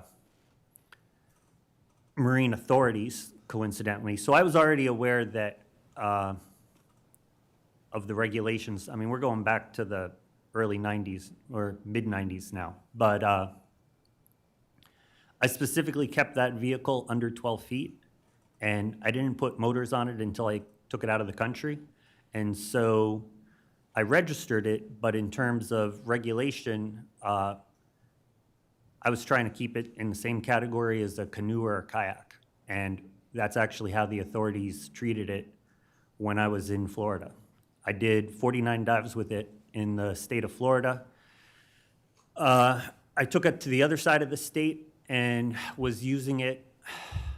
There's a little stretch between West Palm to Fort Lauderdale area that I did most of the dives there. Started at 200 feet, 400 feet, got to 600 feet, was diving. And so the way I was doing it, I had to get miles and miles offshore. I would go to boat clubs and dive clubs, and I would give an actual slideshow with slides and give a little spiel of, if you have a boat and you're willing to tow me miles offshore, I'll take you down in my sub. And so no money was changing hands. If the authorities questioned us, which they did quite often, we could honestly say, who's chartering who here? We both showed up with our boats, and we're having recreational activity. And they, I remember one time, and this is pre 9/11, but they were they wanted to stop me from diving, and they had, I want to say, Coast Guard, sheriff, and some other kind of patrol, 3 different boats, guns drawn, telling me I can't get on the sub. And it was about 2 hours that they had us detained before they said, yeah, we've been patched through the Coast Guard headquarters, and this is basically under 12 feet and doesn't have a motor, and go ahead. So at that point, so I also, it never started out as a business. It started, as an idea I had in my head when I was 9 years old. And there were no submersible charter operations in the world at that time. So I didn't even have a model to look at in terms of knowing where it was going to lead. And when I graduated, I had the goal of, I had some money saved from a business, and I had the goal of diving it as much as I could for that summer. And if I couldn't figure out a way to make a go of it and have it be generating income, I was basically going to throw in the towel and say, well, I tried for a summer, and that was that. But I had it on display at a dive show called Ocean Fest, and it was there that I met a man with a resort in Roatan, which is the island where I've lived for the last 26 years, and that's how I ended up getting into the tourist submarine business. But even when I went down to Roatan, I didn't really, I was only charging at first $125 a person, and I could only carry one person at a time, and it was just barely maintaining. It wasn't a very, it wasn't going to provide a livelihood, but it was an exciting, interesting thing to do at the time. And then I left Roatan after 2 years of doing that and completing more than 400 dives to go into a charter for a Canadian company that was the first one to get permission from the Cuban government to look for Spanish galleons in front of Havana. And because they were a Canadian company, they had a better relationship with the Cuban government. They hired me, and it was supposed to be for 2 months, but it ended up being for 6 months. And with that sub, I surveyed the entire area in front of Havana from 130 feet to 500 feet, 2 miles to either side on 20-foot depth transects. And after that job was done, they dropped me back in the Florida Keys, and I had a decision to make. And I decided maybe I should build a bigger sub and go back to Roatan and make better business out of this. And in the effort of doing that, I drove cross country. I had never been to the West Coast before, and there's a lot of submersible expertise on the West Coast. I met with Graham Hawkes. I met with Will Cohen. I met with Doug Privet. I met with this guy, Siverts. I forget his first name, but he had a sub that was uncertified that he was doing outfall inspection for LA County for many years with, called Snooper. Saw his operation. And I stopped and saw friends and, I made a big trip out of it. And in between New Orleans and New Mexico, I had nowhere really to stop. And somebody that I had had a brief encounter with on my dock years earlier, and I had mentioned that I had the idea of building another submarine one day, lived in Oklahoma. And he had told me, well, if you ever think you're really going to build another sub, stop by. I have a machine shop, and I might help you out. And I was like, so passing between that big distance, I was like, well, I'll check this guy out. And literally showed up unannounced in Idabel, Oklahoma, looked up Buck Hill, and turns out he's the second or third largest employer in the entire county.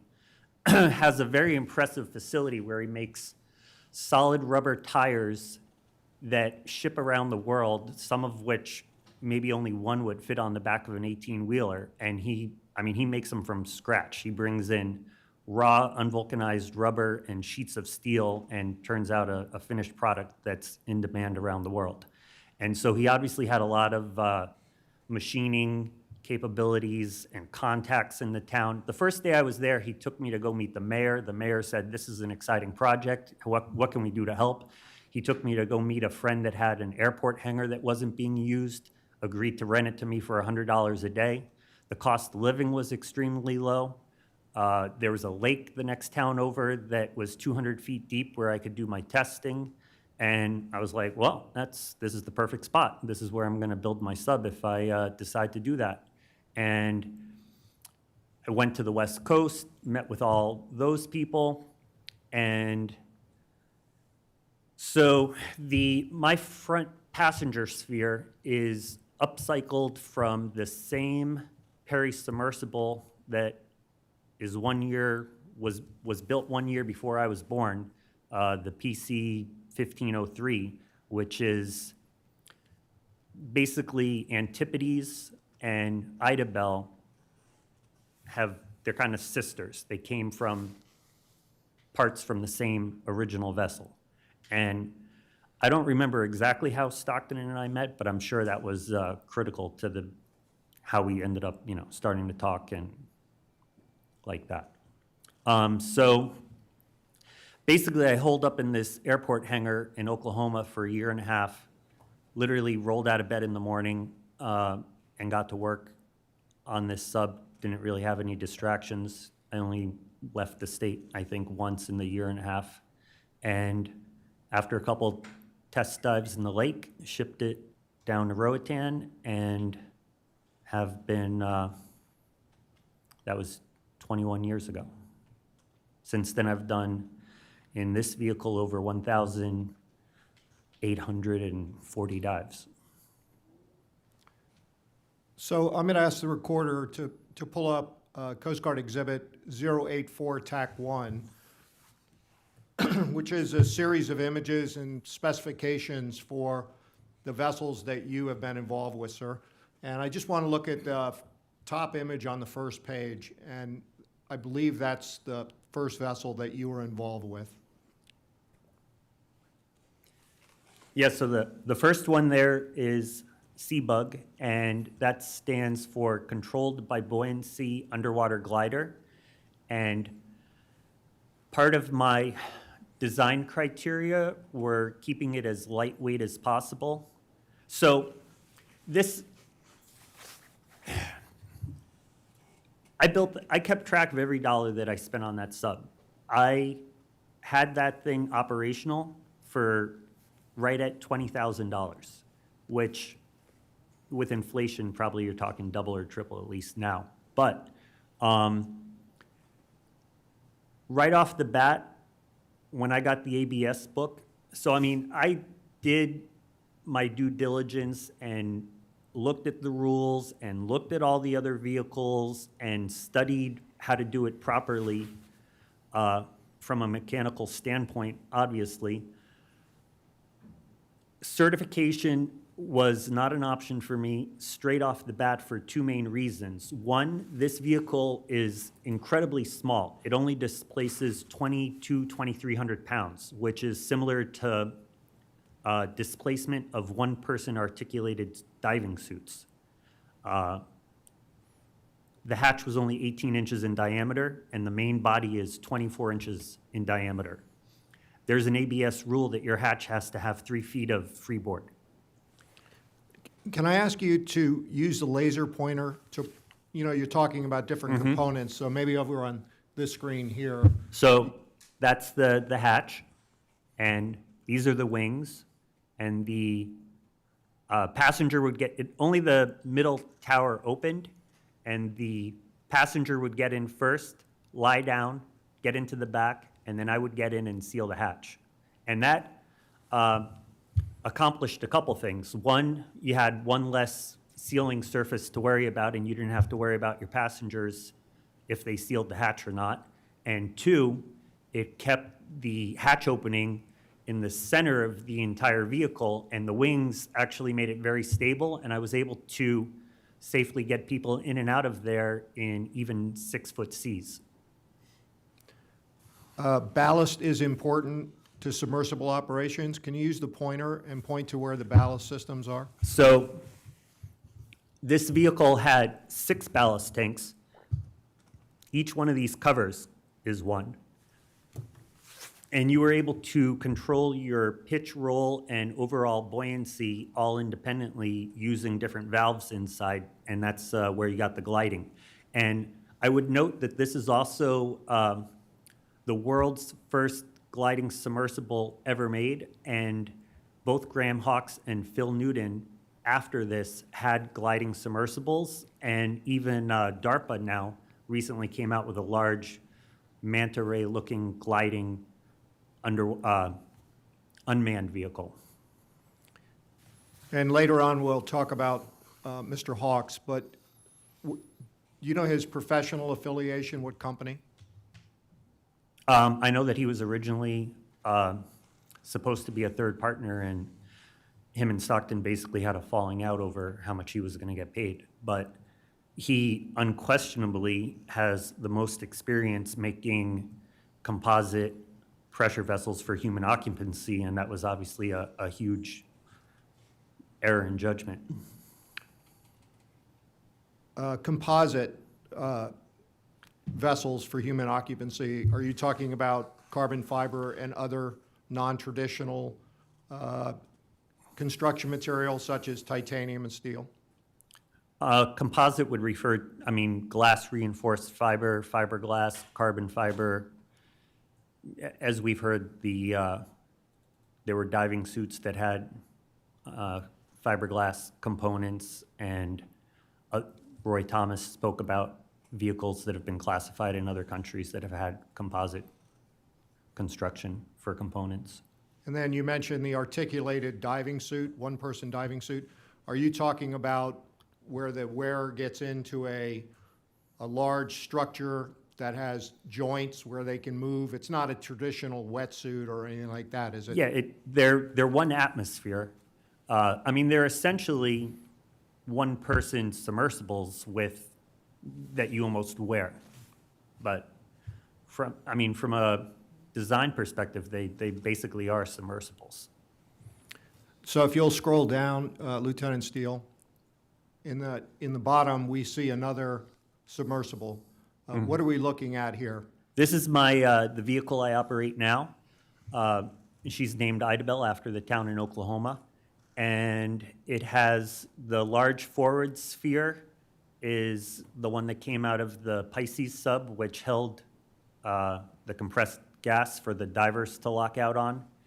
And it's made out of HY100, which is one of the approved steels. Actually, the US Navy was making their own submarines out of that steel. They developed that steel for US Navy submarines.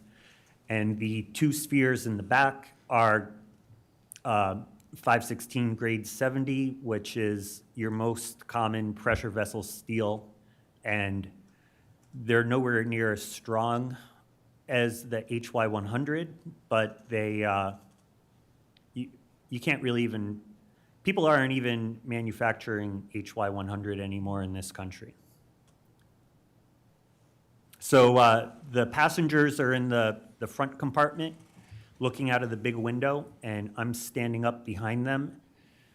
So the passengers, they have the best view and they can see up better than I can, but I have complete situational awareness, which, many times there's been an animal 50 feet. I also have 11 lights on the sub, and where I'm diving, the water is incredibly clear. I routinely see the surface from 500 or 600 feet. So, I sometimes spot animals 100, 200 feet away and am able to then drive the vehicle and show the customers that. So if you would take the laser pointer and point to the forward passenger observation dome. There. Yes, what is that fabricated from? That's cast acrylic. At any given time, there's only 2 or 3 companies in the world that make those, and that is a spare for the Beaver submersible, which I also went to go see. That's now in a museum in the Panhandle of Florida. And I tracked that window down through Andres Galern that had international underwater contractors in a warehouse in New York and got it for a couple $1,000s because they were never going to use it. And actually between the front sphere and that window and the amount of water that I have to launch in at the end of this dock, those were some of my defining design criteria. And when you track down that sphere, that dome, did it come with certification as to its depth rating capacity? It was originally certified. So the thing with those windows is the semi-spherical windows basically expire after 20 years from the date of being manufactured. And the number one thing that breaks down a window like that is UV radiation. And I feel very comfortable using that window because it was literally in the box that it was originally shipped in, and it receives, the only UV radiation it receives is when I'm driving in and out for 10 minutes, because as soon as I come to the dock, not only is my dock covered with a roof, but I've made a custom fiberglass cover that slips over that and no sunlight touches it. If we could go to the next page in the lower left corner, there are some, these are publicly available specifications for your vessel. And down in the lower left, it talks about safety features. You'll see them on the screen, sir. Can you Yeah, see them? I can read them better here. Okay. Could you talk about the safety features? So, in terms of methods to achieve positive buoyancy, my sub would have the exact same things that Patrick Leahy was talking about the other day. Like both Ida Bell and a Trident sub have 2 ballast compartments, independent high-pressure air sources, and, and a drop weight, and the ability to power themselves to the surface using the motors. And in addition to that, one thing my sub has actually that most subs don't have is the fully redundant propulsion systems, because something that's fairly unique about my operation is I don't use a surface boat of any kind for support, but the downside of that is that if I had, say, a motor fail and the wind was blowing me towards the reef, potentially I could get washed up on the reef before a boat that I would call for assistance could tow me back in. And so because of that, I have 4 motors for main propulsion with separate battery banks and completely independent wiring so that any component can fail and I can still come in on my own power. So I've looked at a nautical chart of where you operate. So from your dock to get out to deep water where you conduct the majority of your dives, how far is that in terms of time that you're underway to get there?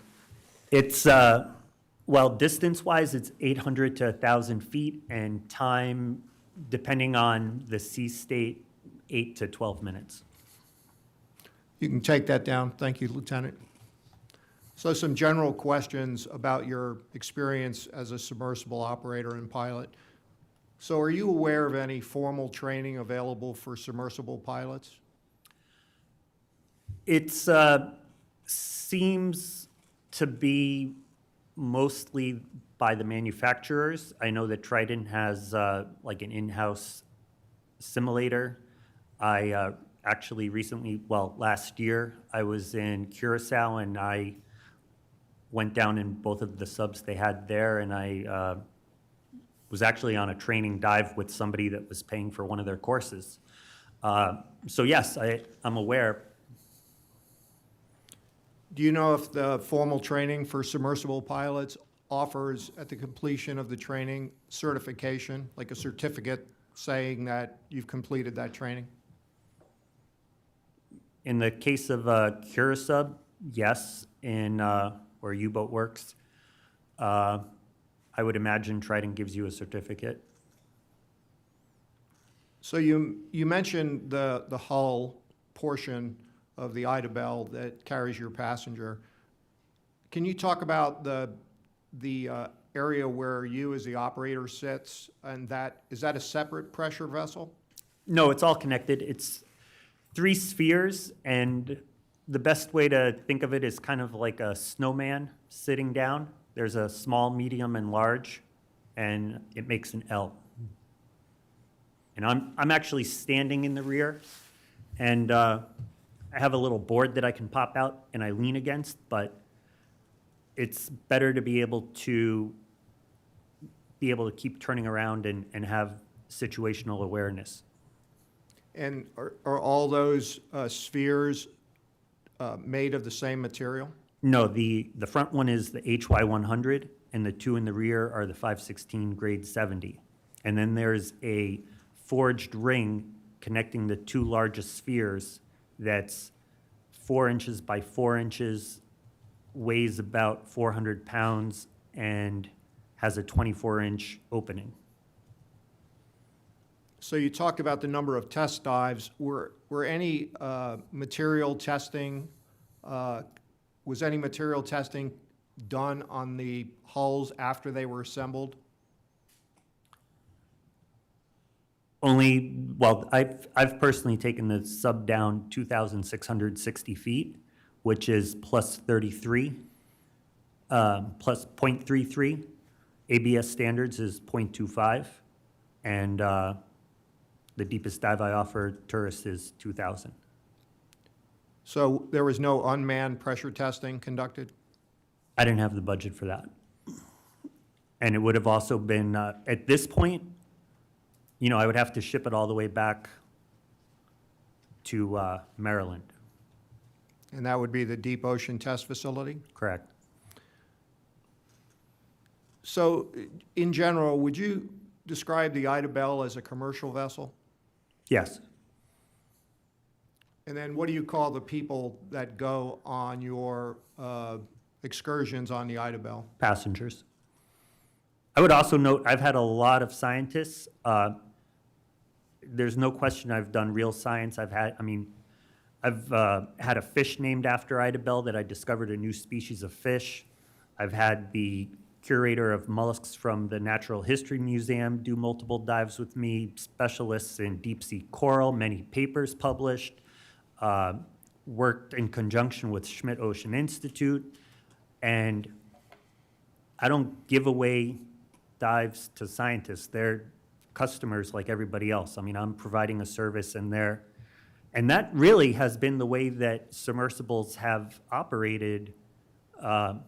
It's only recently that now that these submersibles are mostly being operated by billionaires on their yachts, that the billionaires are courting scientists, and which has actually devastated funding for other subs that relied on scientists' money that were, for example, the Hawaiian Undersea Research Lab or the Johnson Sea Links, because when you have a billionaire saying, hey, come on my yacht, my chef's gonna cook you food, you have a private cabin and a hot tub because they want the tax breaks. You could have a 500-foot yacht, and if you have a scientist on board that published a paper, now all of a sudden everything was a tax write-off. So to some extent, Stockton was really just looking around and seeing what other people were doing and playing the game. But I mean, obviously, the way he said a mission, you know, I don't agree with the terminology mission specialist, but by giving scientists dive time, this is something that's being done across the industry now, which is a relatively new phenomenon. But it's not something that I do. I charge scientists. And you mentioned you don't agree with the term mission specialist. Why not? I mean, it's clearly a dodge of trying to get around US regulations with passengers. I think Guillermo's testimony made that perfectly clear. Do passengers on the Ida Bell, do they sign waivers? No. Why is that? I would use the cliche of we're all in the same boat together, and I feel extremely safe going in my vessel. B, the scenario where they would be injured or perish and I wouldn't is even more of an outlier, and I honestly don't see it as a good use of my time. So does the government of Honduras offer registration or flagging of a vessel such as the Ida Bell? Yeah, my subs have always been registered in Honduras. I would also note that I've had 2 Honduran presidents down in my subs, well, in Ida Bell as VIPs, as well as a vice president. There was one dive I had the acting president, and he wanted to bring his bodyguard, and then the vice president spoke up, and I ended up taking, you know, first and second in chain of command on one dive.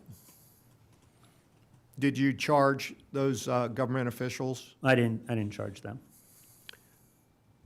So at any time, does the government of Honduras inspect the Ida Bell? They have inspected it. And do they use any kind of inspection standards? In other words, at one time you mentioned your first vessel, it was a certain length, so it would be classed in a certain unmotorized I'm paraphrasing, you said a canoe. They're mostly concerned with overall size and tonnage. That's what kind of motors, how powerful they are. Basic information. I mean, I think it's important to keep in mind that the majority of the world's countries have never had a submersible operate from them, maybe visit them on a boat, but to be based out of. I mean, south of the United States, in the entire Western Hemisphere, there's my operation, the 2 subs in Curacao, and there was one in Costa Rica, which is no longer operating, and there's one that the Argentina Coast Guard has. That's it for the whole rest of the Western Hemisphere. So it's not really a major concern for most of the countries.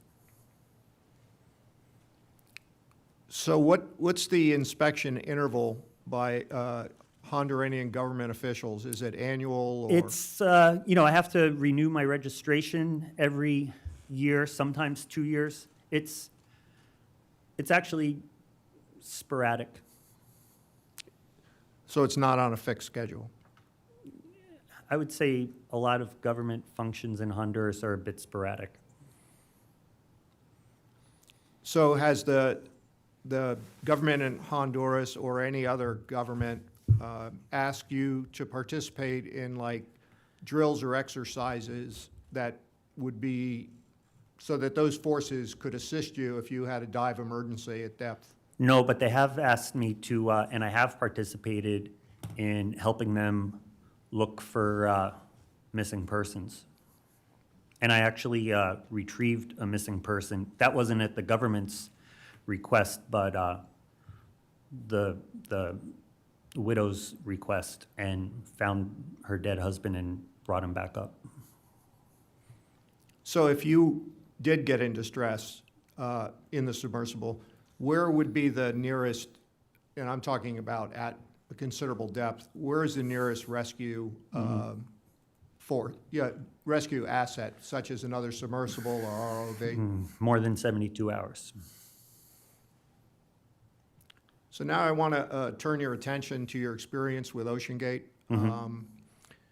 So in general, could you just talk about your experience and your interaction with OceanGate since you became aware of the company and when that was, and just give us this, general overview? So I was looking back through all my emails, and my relationship with Stockton goes back at least 10, possibly up to 15 years. Definitely Pete Hoffman, that he's basically the one that parted out the Perry 1503 and built Antipodes in his garage. He was a close friend of mine. He came down to Honduras and took a dive with me. I think it was the last sub dive he ever did, and he was probably instrumental in connecting Stockton and I. But I think we also saw each other regularly at the meetings in New Orleans, underwater intervention that Will Cohen chairs. That's really been the only and the largest gathering of industry professionals that I've been going to for years. And I went out to Washington. I saw Antipodes. I did a dive in Antipodes with Stockton in Puget Sound. And when I learned that he was making a carbon fiber sub,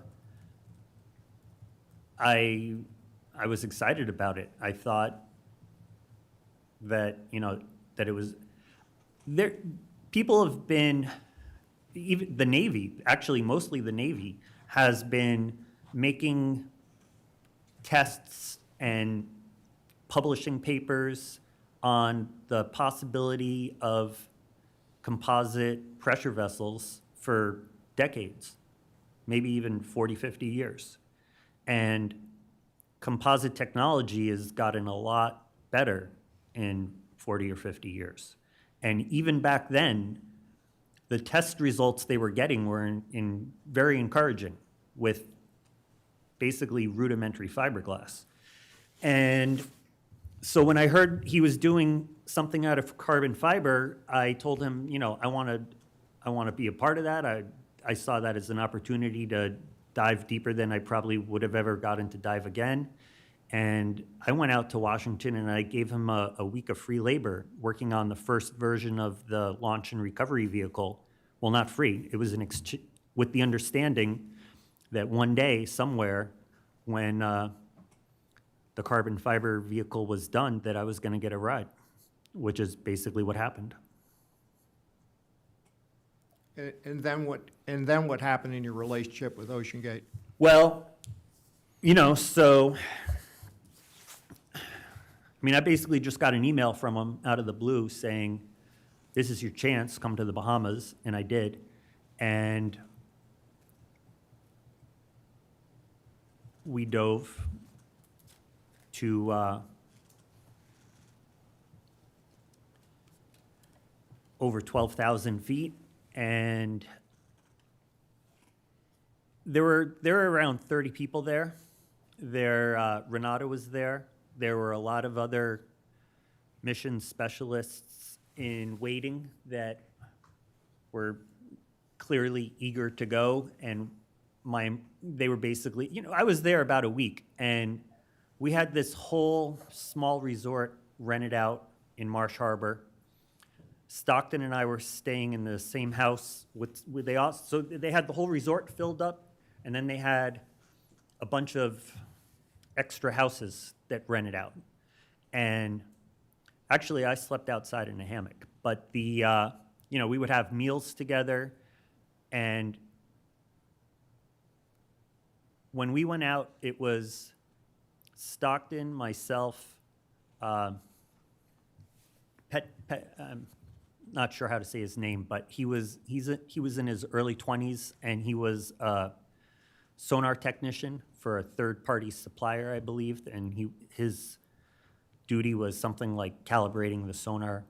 And then it was a friend of Stockton from childhood who was, I believe, the COO on the company, and he told us to be prepared for noises, and he had recently done the solo dive on his own, and basically just said, you know, this is going to make noise, and brace yourselves. And do you guys have the acoustic emissions real-time monitoring graph for that dive? Has that surfaced at all? You don't Excuse believe me, so? so can we just specify the time frame at all of what we're discussing? April Yes. of 2018, That was the first Titan hull. the first hull, yeah. I don't believe we have that as an exhibit, sir. The acoustics for that hull. Yeah. I would be very curious to see that if you ever come across it in your investigation. But April of 2018? I believe so. 19. 2019. Well, I mean, we need to figure that out, right? Right. Could that have been April 2019, sir? What's the page one? Yeah, I'm sorry, 2019. You're right. So if you would continue, now Yeah. you were just speaking about the sonar tech and those test dives. So Yeah. continue, please. So there were 4 of us in there, and in retrospect, there were a lot of red flags that now, after the implosion and learning more and putting different pieces of the puzzle together, start making sense and are kind of clues. But, so there are 4 of us in there. Obviously, there could have been 5. There are many people back on shore that would have eagerly, you know, he would have been appeasing customers waiting to go, filling that 5th seat. But there was only the 4 of us. And it made a lot of noise. And when we got down there, and another clue in retrospect is we didn't tow out, it's a fairly gentle sloping bottom. We had to go much farther offshore than I would need to go that deep off of Roatan. I mean, we were probably 10 or 12 miles offshore. And he chose to stop the towing a little shallow. We could have easily gone a little deeper, and that would have been a better test. But I think that was an indication of his lack of faith in that vessel. And when we got down there, he didn't do any of the driving in my recollection. He immediately, I believe I was the first one to drive, but he basically insisted, it was his idea, nobody asked to drive, had each of us drive. And I think that was his kind of sick way of, if we had imploded, we were a little bit in control of our own destiny, because when we were driving, we were needing to go towards deeper water to, I mean, the idea was really we were trying to get to the exact depth of the Titanic to confirm the hull was safe for that depth. And, you know, he knew at that point what the cross-section of the hull looked like. He knew that it had been hit by lightning. He knew that his engineer had quit, that would refuse to go in it, that the Lockridge was refusing. You know, I didn't know any of these things. Are you basing that on testimony that you have viewed here at the, Wired magazine articles, talking to other people involved in the, I mean, things I've learned in the last year. Ocean Right, Gate? so I think that would be important to understand if Mr. Stanley is talking about conversations he had with Mr. Rush at the time, or if this is speaking now. There's been obviously a lot of information. So, yeah, Mr. Stanley, just to clarify, you're making that position on From what you things think- I've learned after the implosion. These are things that Rush never told me. Yes, sir. And it's from social media and media reports. And being here and talking to people directly. Understand. Sir? Yes, if you could just limit to your answers to the time frame before the accident occurred on June 18th, of what you knew then. Okay. So we got down there and it's making noises that, you know, the sound of a carbon fiber band breaking when it's in a 5-inch thick matrix is a lot of energy being released. And we were all clearly a little disnerved, but he had warned us, and I think nobody wanted to be the one to, you know, say they wanted to go up first. But I remember that at one point when I was driving, the bottom was a very gentle slope, and you didn't have a compass in front of you. The compass was on the screen, I believe, and you were actually able to drive to deeper water, and the window was a little distorting in terms of being able to tell the slope on the bottom, but you could actually drive to deeper water by the cracking sounds would amplify when you got deeper. And at some point, I don't remember who, we were all like, well, that's probably close enough. We've been down here long enough, and we went back up. And what I wrote him in the emails, and which is even more concerning than the cracking sounds that happened on the way down or while we were at the bottom, is that there was a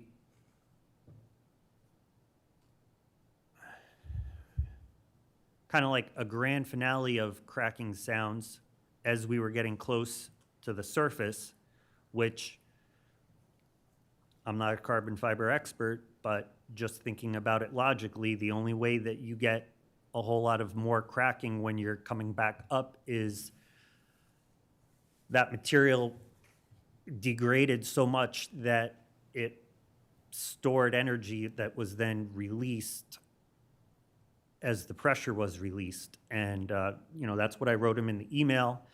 And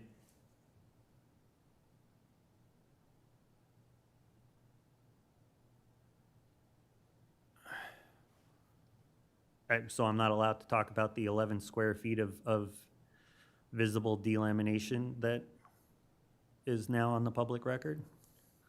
Well, we're focusing right now on what you knew up to the 18th of June, the accident day in 2023. Okay, well, I didn't know about, all I knew at that point was what I heard.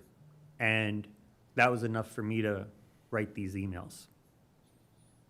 I hadn't seen anything, I hadn't been told anything, and just off of that information, you know, how many emails back and forth over more than a year? So you had mentioned a lightning strike. Did Mr. Rush or anybody at Ocean Gate prior to your dive on that Titan hull, did they tell you that there was a lightning strike in the vicinity of the Titan hull in the Bahamas? I don't believe so. I think the first time I heard of a lightning strike was reading about it. Do you know the damage a lightning strike will do to a vessel? I'm sure it would be extensive, especially to a carbon fiber hull that's conductive. If you had known that, would you have gone on the test dive? No. If I had known there's a lot of things that if I had known, I wouldn't have gone. People have told me that I was, you know, stupid, naive, but really what it came down to was at that point, I had no reason to believe that Stockton was a liar, and I had no evidence of any lies on his part. And when he said that he did a proper amount of testing, and you know, he didn't, you know, he's a trained engineer. He's not an idiot. He's got this whole organization behind him.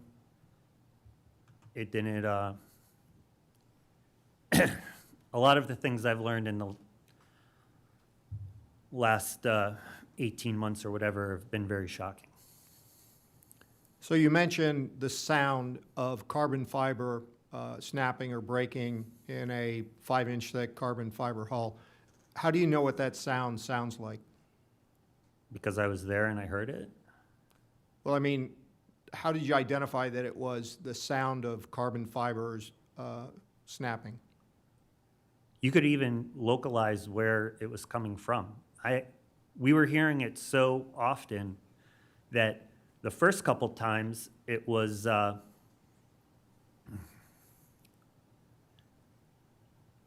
you know, disnerving. And then when it kept happening, I remember I was the one that was able to isolate the area where it was coming from and told them this is the area, and was listening right there.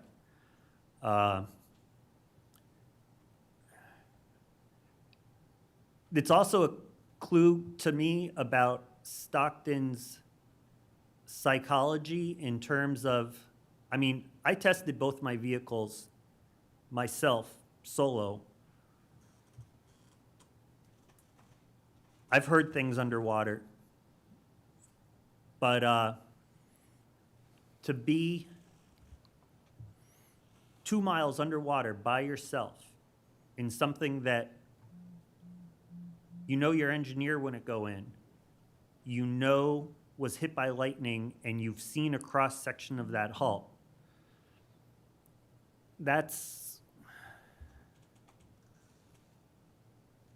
He was scared, because if he wasn't scared, he would have already isolated where the noises were coming from on his first dive.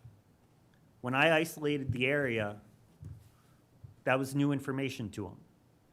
But he was down there by himself, scared, and he kept going. That, to me, is not somebody with a, you know, I have a high tolerance to risk. I've done a lot of adrenaline-seeking activities, but that's, I don't believe, normal behavior. So after that dive that you were on, where you heard those sounds, we've heard testimony in here that some acoustic sounds heard inside the submarine by the real-time monitoring system, which is an acoustic emission, right? Could be the frame shifting as opposed to the hull. So after you came up from the dive, did you partake in any meeting where the results of the real-time monitoring acoustic sensors were examined by the group and tried to isolate where the sound occurred? I personally never saw any data from the real-time monitoring system. I didn't see the screen. I actually thought perhaps the whole system was a bit of a sham until the last couple days' testimony. That information was not shared with me.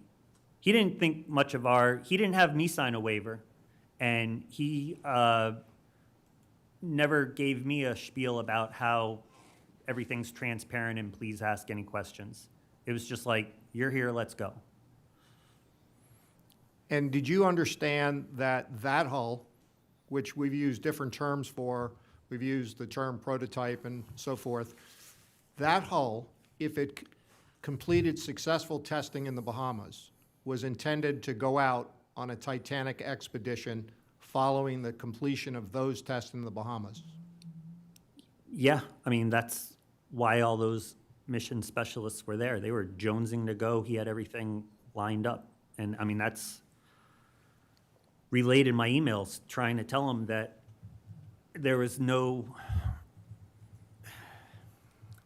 I remember conversations with him too around that time in the Bahamas in person, where I was still giving him the benefit of the doubt of, okay, maybe you've done enough testing and you know it makes so much noise and nobody's gonna die. I kept trying to tell him, you do not have a marketable product. You are gonna get out there, and if you have 4 people plus yourself in there and it's making things anything like what we heard, one of those people is gonna say, hell no, I wanna go back to the surface. So, and how's that a good business model? Like now, you know? And then I also, things were not working on the sub properly on our dive. There was something wrong with the drop weights. There were issues we had plenty of issues. And, you know, any new vehicle is gonna have issues. And the more unique and one-off it is, and the more things that you're doing that haven't been done before, the more issues you're gonna have. Everything about this vehicle hadn't been done before. I mean, all the systems. He hated buying something off the shelf if he thought he could rig it together himself. And I also was making the point to him from a businessman perspective, like, what's your refund policy gonna be? Like, I mean, to me, it's very cut and dry. In my operation, you know, if I have to end a dive early, I tell my customers, I'm like, do you want the good news or the bad news? Which is basically like, we're gonna have to go up and the dive's ending short, but it was free.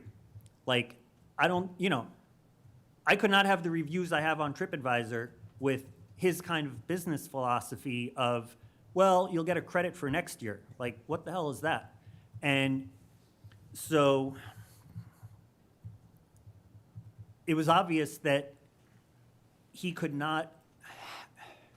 wasn't even gonna have a 50% rate of dives without major issues. So when you're charging people 6 figures, how are you, just from a business perspective, the whole thing seemed completely premature. So I wanted, One moment, please, Mr. Fawcett. Ocean Gate, do you have a comment? That's why I'm just not sure what the question was, actually.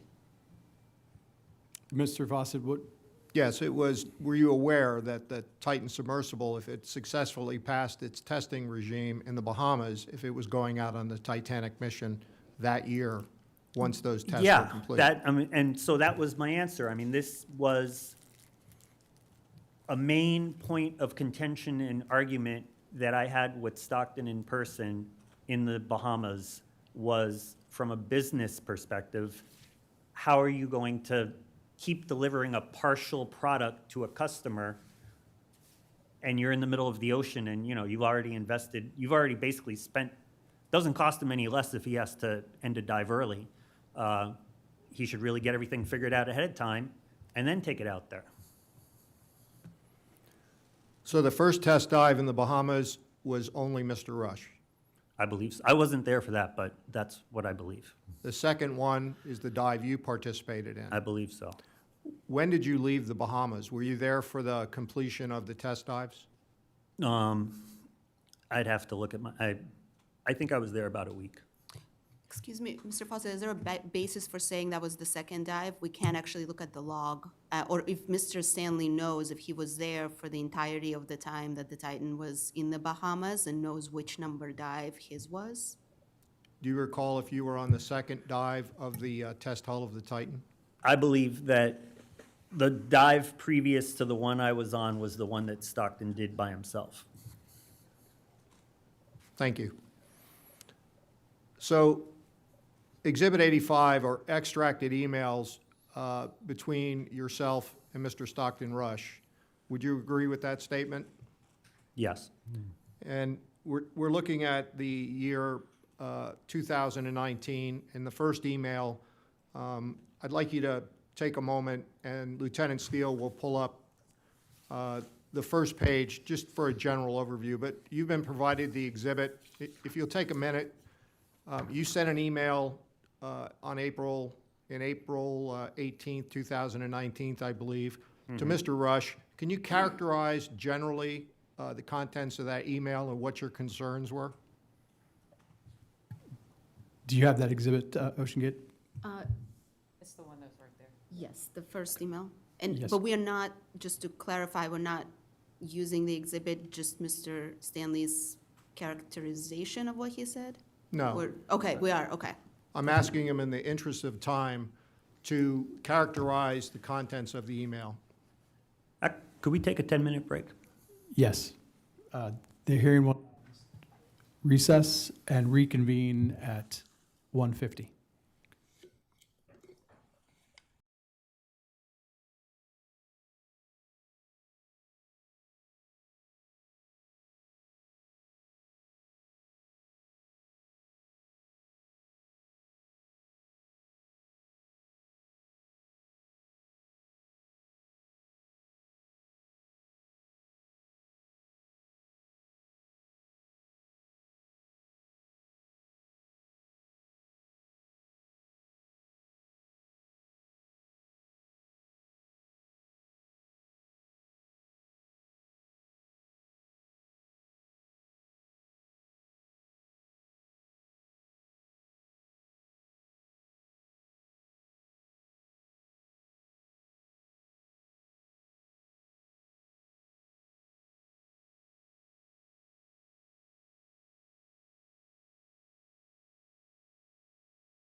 This hearing is now back in session. Mr. Fawcett, please continue. Thank you, sir. I'm going to draw your attention back to Exhibit 084, and there are certain passages I will ask you about. There was, the first email is April 18, 2023, and you say, and you could pull that up, Lieutenant, Objection 2019, I believe. 2019, pardon me. Thank you. The quality of work I did for you in Washington was excellent, and you enjoyed reading my exchange with Bruce Jones. And what was the work you conducted for Mr. Rush in Washington?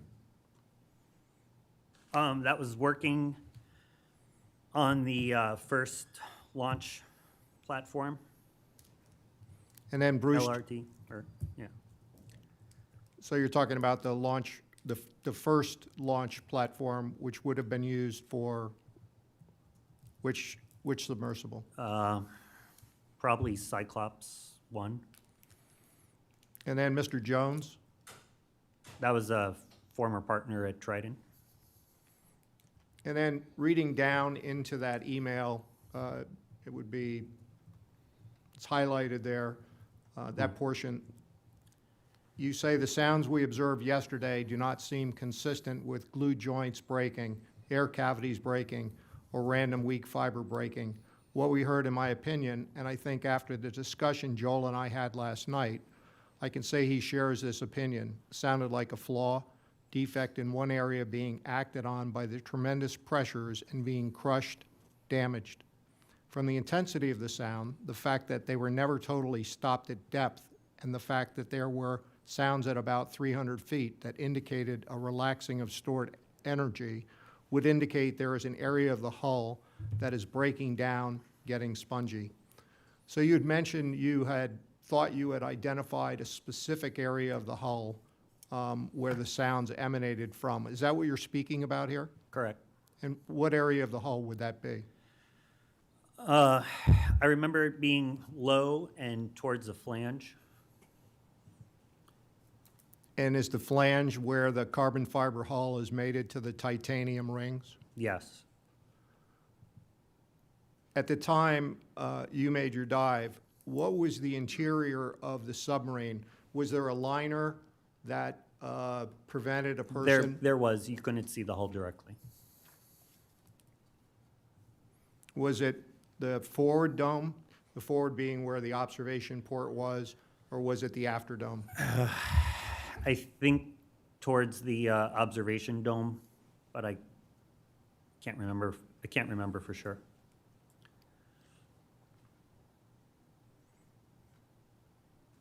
So Mr. Rush replied to you, and that would be on May 23rd, 2019, and we've highlighted that.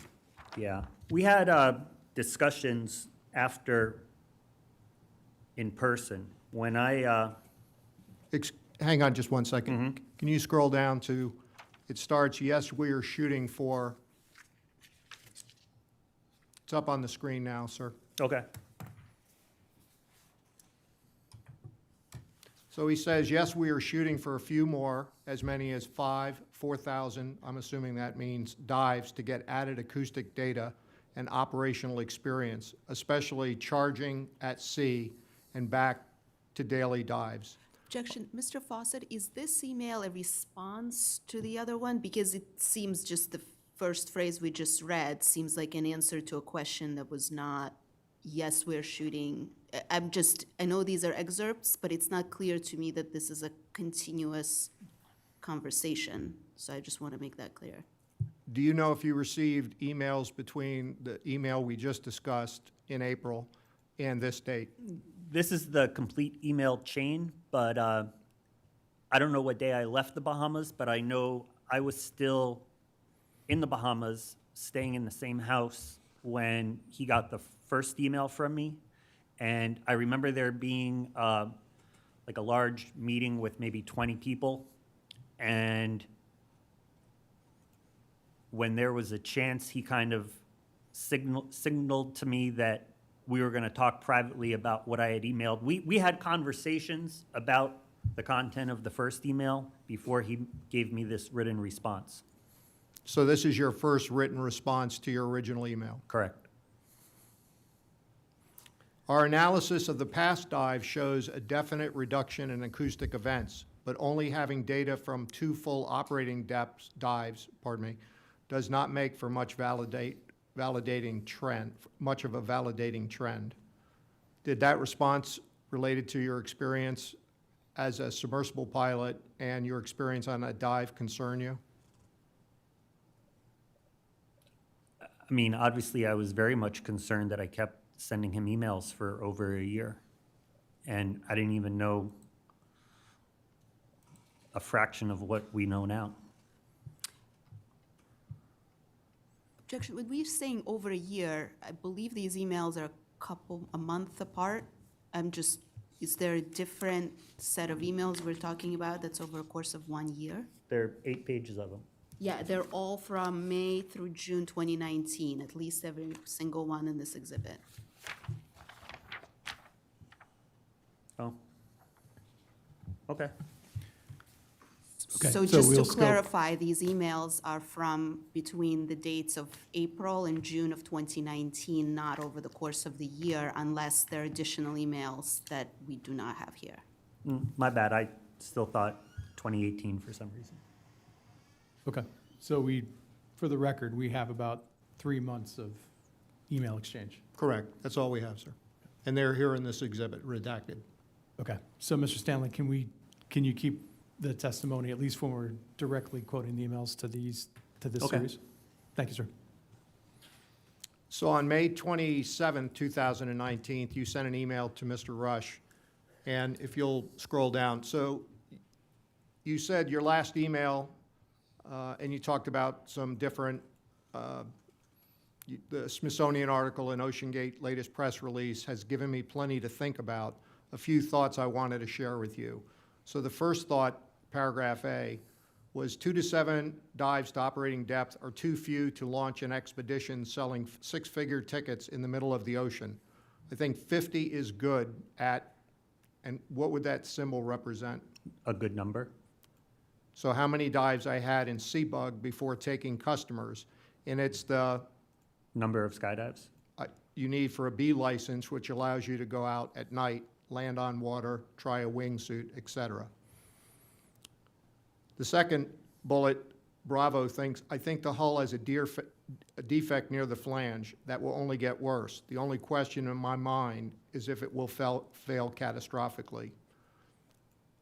Were you aware that carbon fiber, when it did fail, would fail catastrophically as opposed to just a gradual weakening of the carbon fiber hull?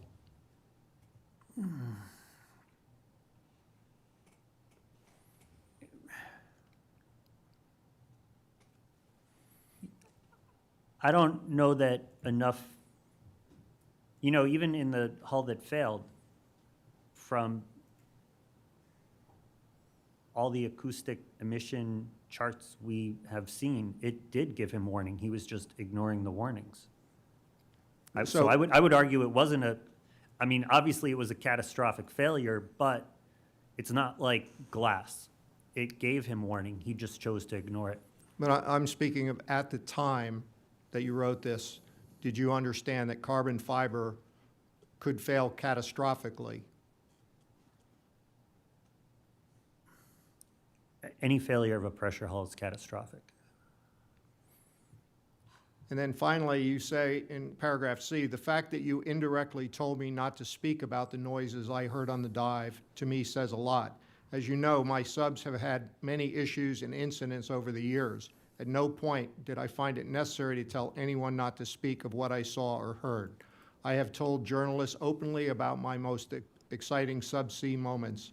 I feel my customers make 100% informed consent, or at least have access to all the information to do so if they choose to do the research. So when you were speaking about your particular experience, what were you speaking about from your moments? Well, I've had a very long career, over 26, 27 years, 28 years of operating submersibles with cumulatively in a few more dives, I'll be at 2,400 dives. More than half of those are to 2,000 feet in the 4-hour range. I've done dives up to 24 hours, and I'm operating without surface support in a offshore, essentially, even though it's close to my, it's my front yard, but it's still the open ocean. There was one time with the, you want me to list the incidents I've had? Well, give me an example, if you would. One time, so Seabug, I had to get towed in and out because the motors were only added after the fact and they were right on the water lines, so they didn't give you enough power. They sucked a lot of air, they cavitated, and you had to get towed in and out.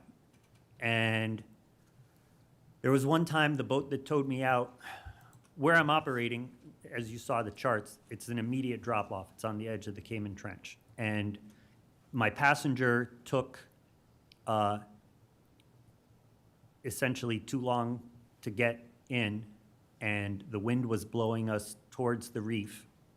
And by the time we were both in and I sealed the hatch and I descended, it was already too shallow and I had to surface. The boat had already left and there were probably 4 or 5 foot waves, and the vehicle got washed up on the shore, which where I live is ancient coral, iron shore. And nobody was injured. One of the drop weights on the bottom of the sub was ripped off, and my passenger and I actually carried it together back to the resort I was operating out of at the time, and I had to do repairs on the sub. Did you tell the passenger not to speak about that incident? No, And have you spoken about that incident prior to June 18th, 2023, to Mr. Rush or anybody else? There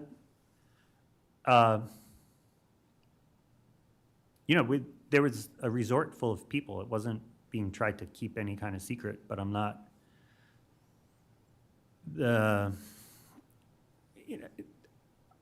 if anything, I'm too candid with journalists. I mean, I've talked about any kind of incidents I've had in a whole bunch of different magazine articles and things over the years.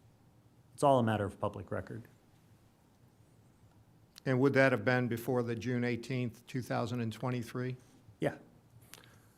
So you sent an email to Mr. Rush, which is the next page, on June 2nd, 2019. The highlighted portion, throughout these hearings, we've talked about the experimental nature of the Titan.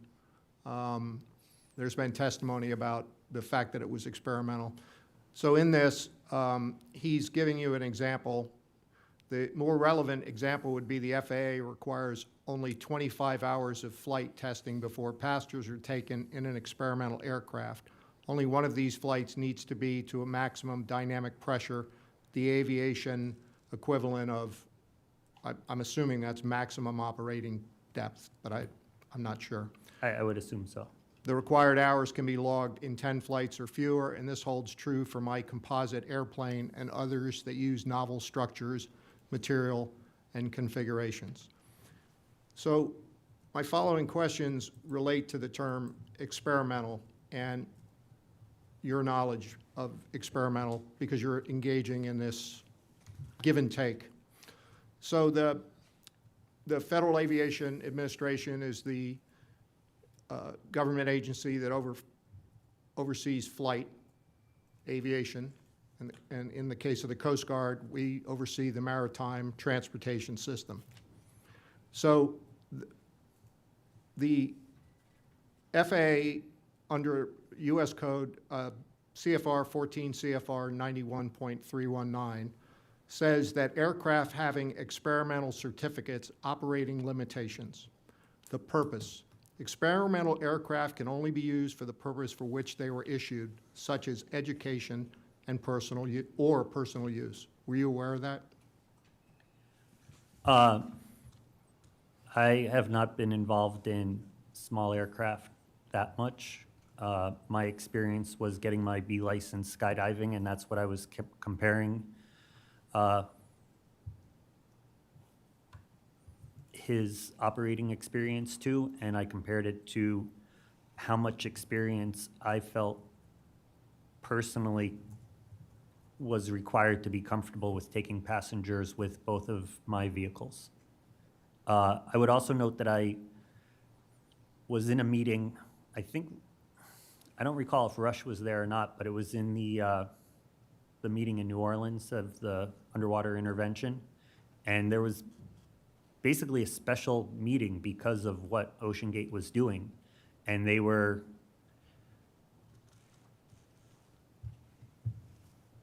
looking for some way, discussing some way to try to stop them. And I remember it was only Graham Hawks was there and myself, and we're the only ones that were kind of sticking up for OceanGate in any way.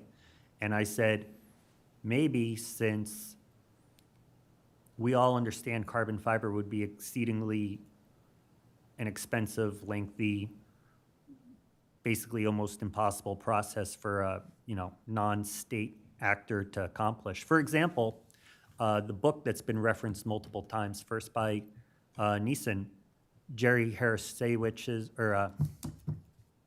Statue's book on acrylics. It's like this thick. At the time, acrylic was a brand new material, and everybody realized it was going to be a valuable thing for viewports, but they needed to figure out what the rules would be. The Navy paid one person to essentially dedicate their life to figuring that out. And acrylic's a fairly easy material to work with. It's homogeneous as a material. It doesn't have hidden pockets or anything like how composites can have. So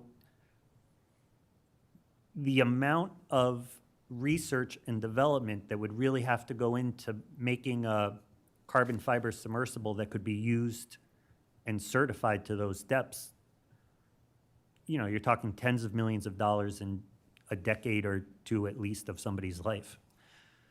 Let me stop you there because I was talking about the term experimental for aviation as a comparison to the marine model.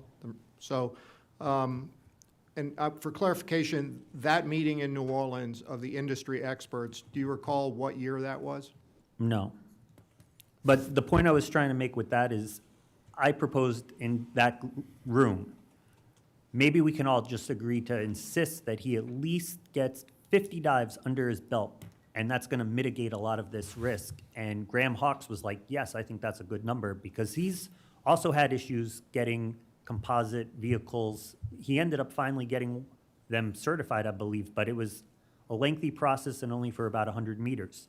Had he done that, if he had done just 50 dives to operating depth, none of this would have happened. So that meeting that was part of the New Orleans conference, was that on the printed agenda so I could research that meeting and see that that meeting was part of that conference or symposium? Most likely, yes. Will Cohen would have been the organizer, and he's testifying tomorrow. He would probably know. So under the same discussion of experimental for the Federal Aviation Administration's rules, they say compensation. Did you know that the experimental aircraft cannot be used to carry people or property for compensation or hire? That sounds vaguely familiar, but again, I'm not that familiar with experimental aircraft. It further states it must be inspected by a certified repairman designated for light sport aircraft with a maintenance rating. Would you know that? I've never heard that, but that sounds like a good rule. Objection. Does Mr. Stanley have any basis to answer these questions? Yeah, Mr. Fawcett, he already said that he's not familiar with the experimental aircraft rules. So moving on, later in your email, you respond to Mr. Rush's comments regarding the FAA experimental aircraft, and you say on June 2nd, I would just like to note that even his own cited numbers for experimental aircraft numbers in terms of hours, or he wasn't even meeting those. But Mr. Stanley, I thought you said you weren't familiar with the Well, from experimental what aircraft. Stockton said in his email. Okay. His own criteria that he picked, he didn't even meet. And the basis for saying that is, Are you saying he provided a number that was not met in his own It email? was in the last slide. 25 hours of flight. He didn't have 25 hours in Titan before he was willing to take passengers. and I what don't is the know how- basis for that Yes, statement? sir, I don't know that you can say that. Okay.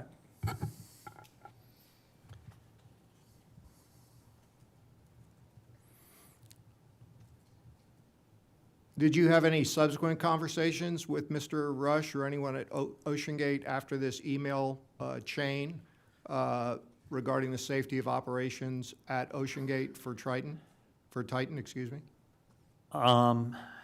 In terms of the ideas expressed in the emails, I didn't feel it was my business to kind of undermine his standing within the company. I did have some brief conversation with the fourth passenger, his friend, and he was visibly shaken after that dive, and to my recollection, left the, basically quit within a few days after that. And who is that? I said his name before, it's escaping me right now.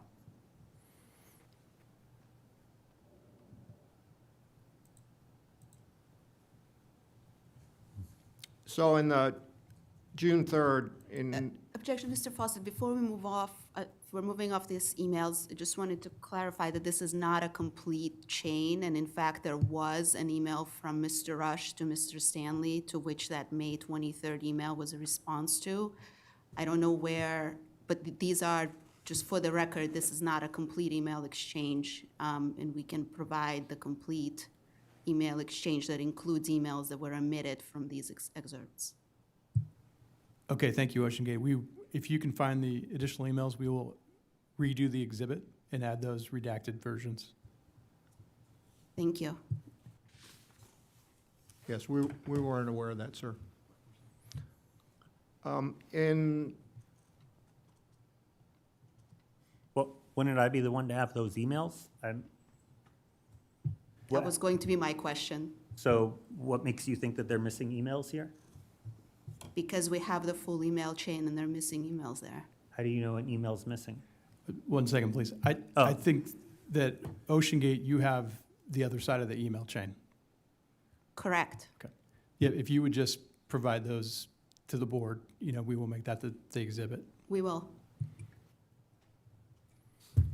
so on June 3rd of 2019, it's the last 2 pages of the email chain that we do have as the Exhibit 85. You sent an email to Mr. Rush. Is page what, out of 8? It's the second to the last page. Okay. Where it says, we're scrolling down to it. Scroll down to the next highlighted section, please.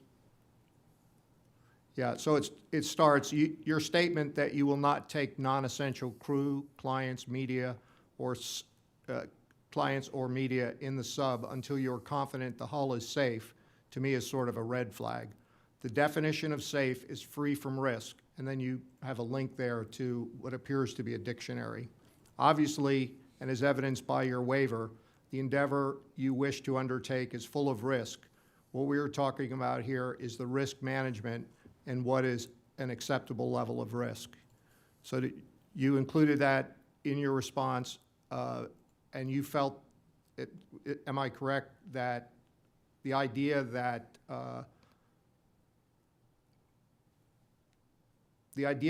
that there was a confidence in the submersible, that it was safe, because ultimately he did take personnel into it. Mm-hmm. So you were saying that based on your knowledge of what risk was, as you define here, that the submarine was not safe? Objection. Could we just ask, I think we rephrase the need to question? rephrase that question. Sir, what did you mean by that? I mean, I was statement? advising him to gain more experience to mitigate risk. Thank you. I'm getting to my final questions here. So how did you become aware of the accident? Now we're talking about the accident that occurred on June 18, 2023. Yeah. I had been camping for a couple weeks off-grid in the jungle in the mainland of Honduras, and the day I got out was the day the sub went missing. And did anyone contact you for assistance once the accident had occurred? No, but you know, people within the community, we were all calling each other, and even without the information that James Cameron had access to with the sound, I was able to, I was 100% sure that they had imploded. I said that to a journalist actually from Harper's, but I didn't want to go on the record as such until the family found out another way. But the only way that you would lose both your tracking and communication and not be on the bottom would be an implosion. Sir, that's my final question. Mr. Stanley, do you want to continue or take a? I'm good to continue. Okay. This time, Lieutenant Commander Whalen has questions for you, sir. Thank you, Mr. Stanley. What was the testing process for the Idabel? You had mentioned you were testing it in the lake that was near Idabel. So before,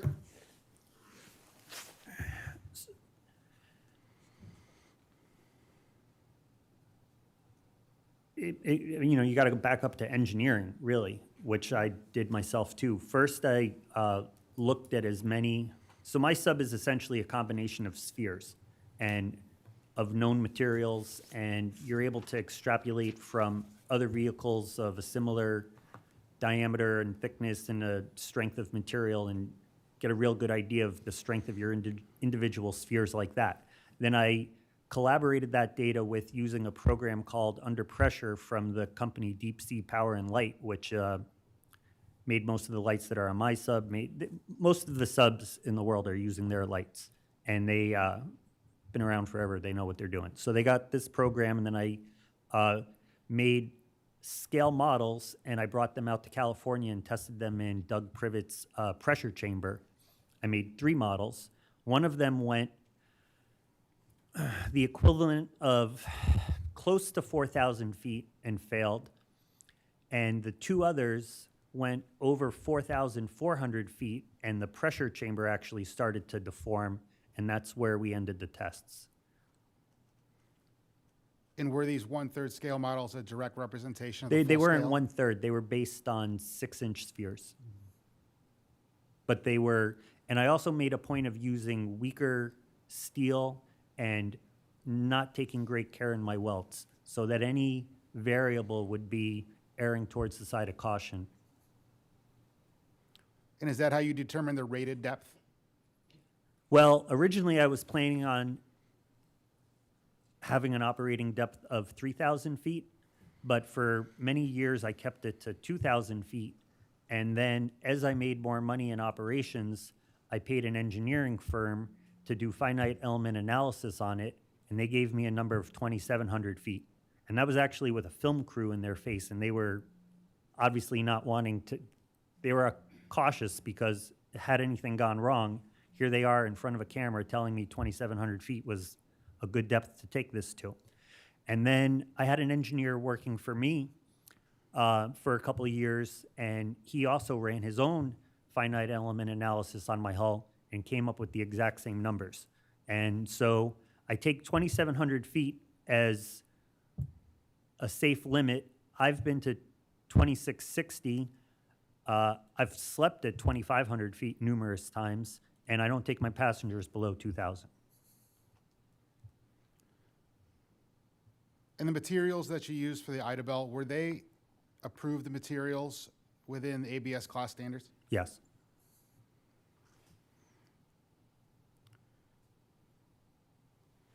at the dive in the Bahamas on the 17th of April, 2019, were you aware of a representative from Lloyd's Register No. in attendance? I don't believe that there was one there.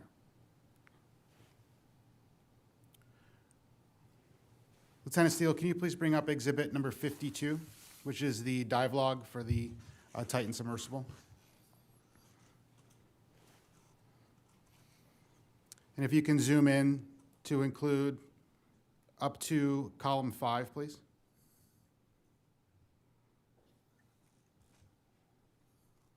And so what we believe this represents is if you could start up at the top, please.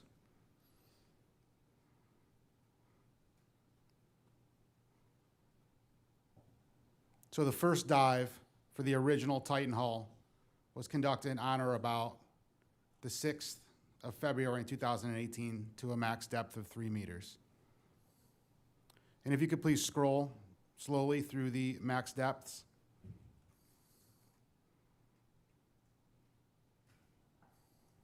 Continue. Keep going. And so on dive 26, it's just C2_0026 on the 26th of June, 2018, was an unmanned dive to 4,000 meters. Scroll down, please.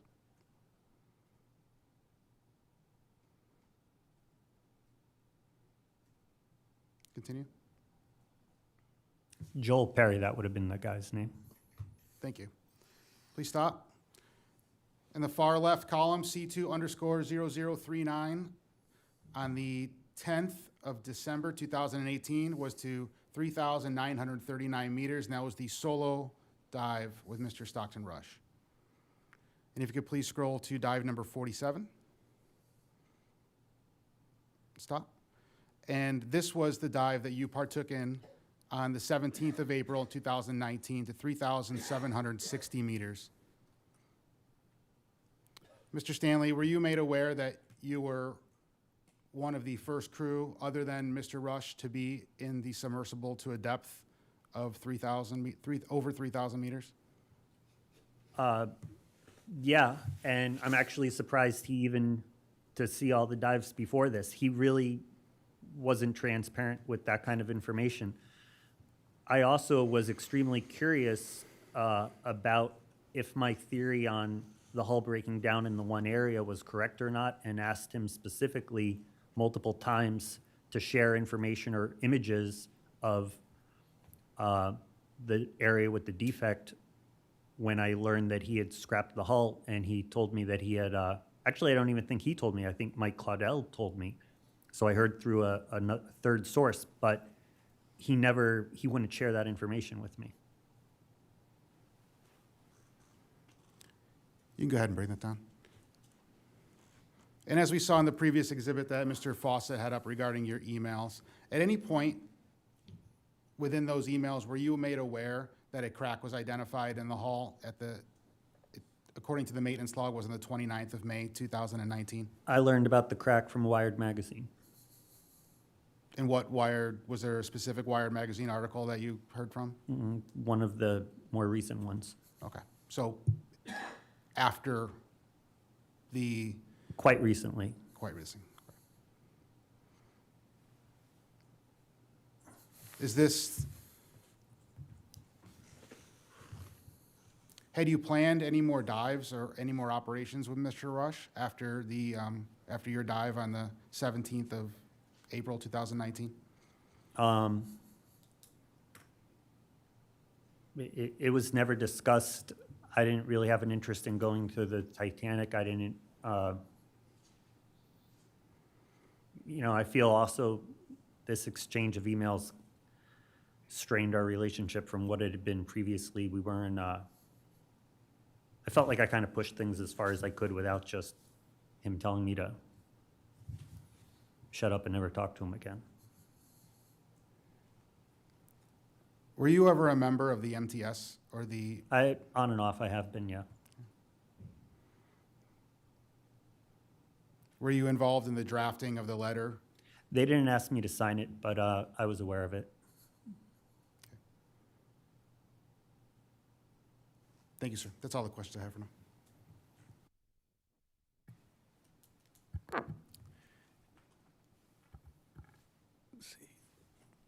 Mr. Stanley, at this time, I'm going to go to the National Transportation Safety Board for questions. Mr. Muse?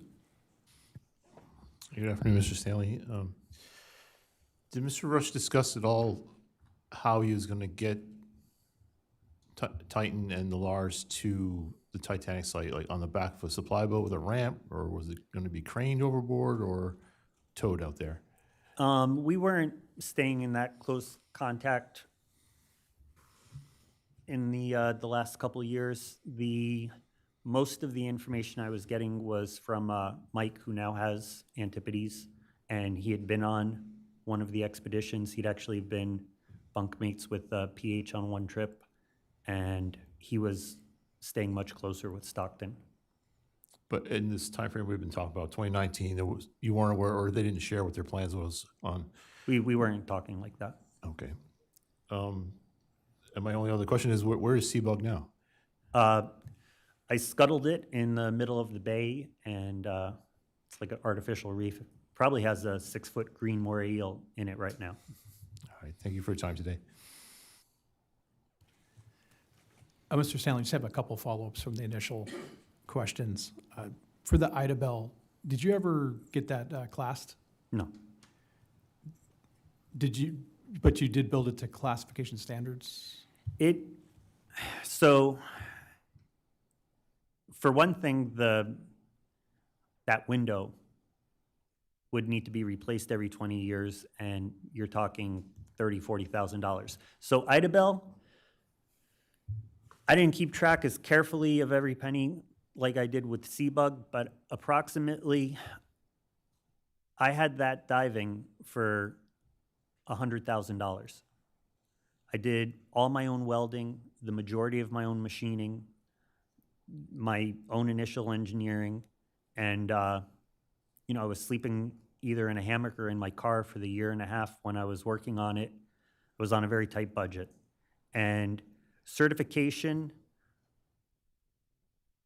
it's great if you're a billionaire or a cruise line or you're running a big ship where the cost of certification probably isn't even one tank of gas on your ocean liner.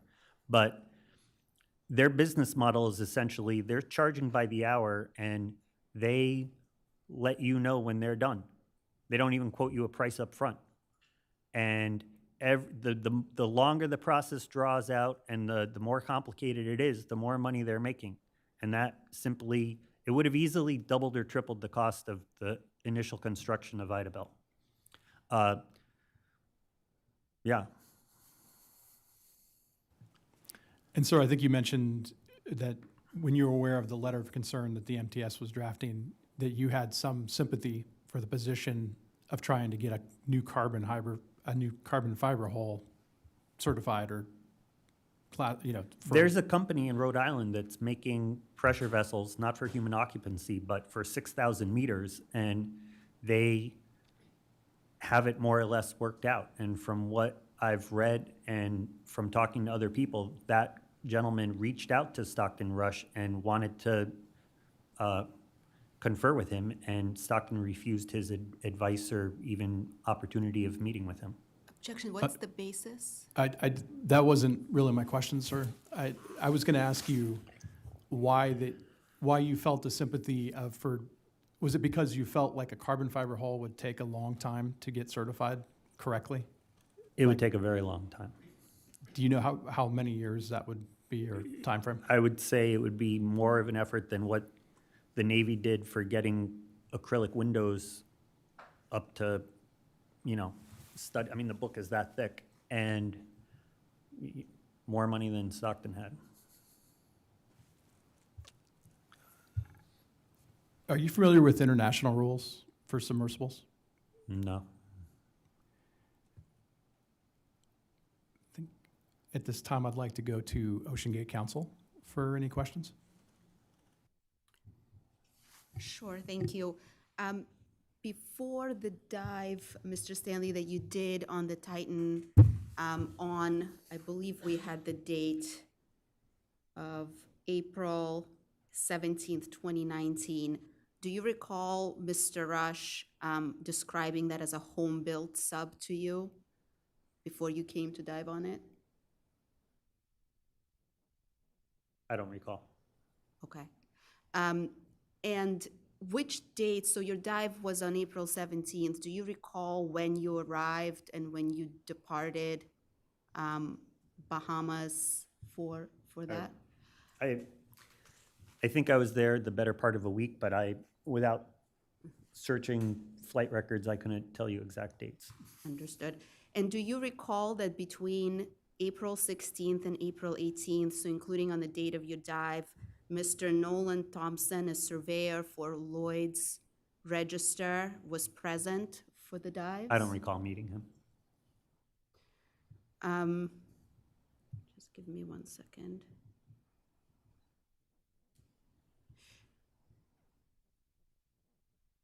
And the version of the Titan submersible that you dove on April 17th, do you know if that was the carbon fiber hull that was used on the Titanic expeditions? To my knowledge, it was not. Thank you. Sir, just a couple more follow-up questions. You mentioned that you dove on the Antipodes in Puget Sound. Correct. Was there any compensation for that dive? No. Why do you think Mr. Rush provided that dive to you? Fellow enthusiasts Why, sir? that, we both had a big interest in submersibles, and I don't remember who else was in the sub, and I mean, they probably had some kind of other mission they were doing, and I just kind of went along with it, but I don't, it was probably more than 10 years ago. Sir, do you remember it was like a scientific mission that you were on? I don't remember us doing any science. I remember being about 50 feet underwater and thinking we must have been hundreds because it was already so dark.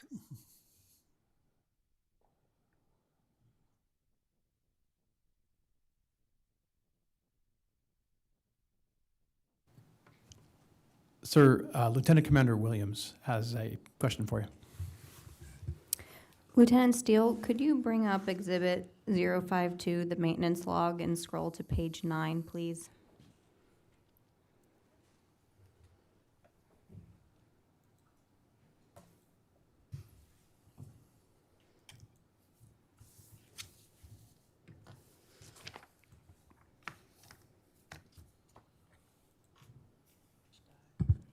If you could scroll into the May 29th.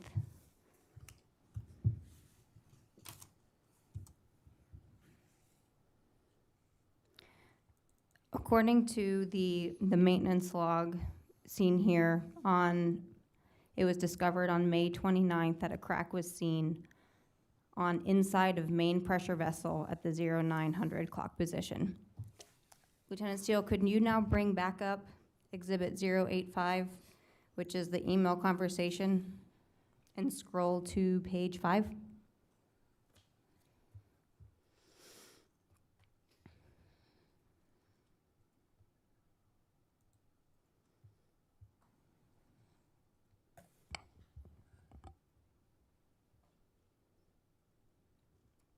Looking at the end of the second page, and actually, could you scroll up first just a little bit so we can see the date?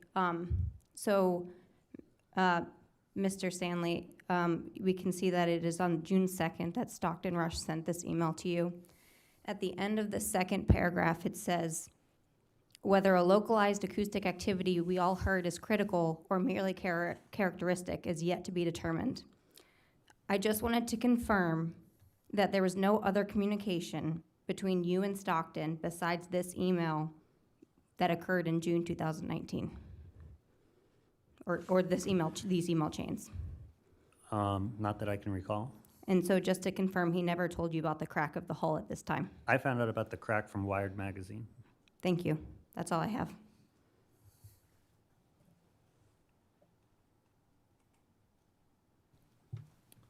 Are there any other questions Can I ask for just Mr. a Stanley? quick follow-up? Yes. Mr. Stanley, do you know whether Mr. Rush knew of the crack when that email was sent? I assume not, since you learned from the Wired article, but I just wanted to confirm. How would I know that? Right, thank you. So it would be possible that he was not informed. I in your find that opinion. highly unlikely. Understand. At this time, are there any further questions for Mr. Stanley? Okay, seeing none. Mr. Stanley, is there anything that we haven't asked you that you think would be valuable for the board to consider? Yes. And I realize what I'm going to say kind of is, I expect objections from Ocean Gate's counsel, and I would wish that you would indulge me a few minutes to lay out what I think about this, seeing that Ocean Gate came very, very close to killing me and has had a severe impact on my business as well as an entire industry. And I think I could at least have a few minutes to spell out why I think this all happened and how it happened, because I've spent a great deal of time trying to figure that out and also researching it. And there's a lot of information online about Stockton and his family. And I sir- think I have a pretty good theory about how this all connects. Well, sir, I don't want you to dig into information you may have seen on social media or online. I mean, I'm talking about his father's obituary, things like that. I'd rather not go into his, father's obituary. Can you condense this into a theory that you have? So the definition of an accident is something that happened unexpectedly and by sheer chance. There was nothing unexpected about this. This was expected by everybody that had access to a little bit of information. And I think that if it wasn't an accident, it then has to be some degree of crime. And if it's a crime, I think to truly understand it, you need to understand the criminal's motive. And I think the entire reason this whole operation started was Stockton had a desire to leave his mark on history. He was living in the shadow of 250 years of historically significant figures. And his father was extremely well accomplished, Marine, big game hunter, president-elect of Bohemian Club. And the Bohemian Club plays a central role to this incident because Stockton was allowed in, but only to provide entertainment. And his ego, he needed something to go. Sir, I just want to stop you there Yeah. because I feel like this is information that you've gleaned that's outside the scope of my investigation. So It's central to understanding why. can you limit to your theory? You believe Stockton Rush was trying to make his mark in history? Is that the basis Exactly. of this? I mean, he had enough money to charter a sub and see the sub. He actually went on record in an interview and saying that the first trip to the Titanic, he didn't even bother looking out the window. This wasn't, and I don't think it was about making money the way that Guillermo said. Also, that entire business plan is completely bonkers. The industry of oil and gas and military completely moved to ROVs like the one that you released the footage retrieving the wreckage. They don't need 5-man vehicles for those kind of applications. They've got this already figured out with remotely operated vehicles. Stockton's entire business plan made 0 sense, but I think these wealthy individuals, probably from the Bohemian Club, probably on his board of directors, threw money at him, and he was painted into a corner. And I think lowering that thing on a fishing line, he was looking for an out. He probably hoped the fishing line broke. Why would you not even use a decent rope? And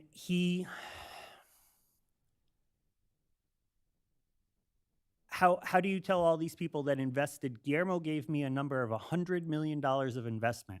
How do you tell people, their $100 million is gone and your business plan was a terrible idea and isn't working out. And I think that's why he kept diving, and he knew that eventually it was going to end like this and he wasn't going to be held accountable, but he was going to be the most famous of all his famous relatives. Thank you, sir. At this time, Mr. Stanley, you are released as a witness at this Marine Board investigation. Thank you for your assistance and cooperation with this investigation. If we need further information from you, we will contact you directly. And if you need further information from this board, you can contact our recorder, Lieutenant Kelly Steele. At this time, the hearing will adjourn for the day and reconvene at 8:30 tomorrow morning.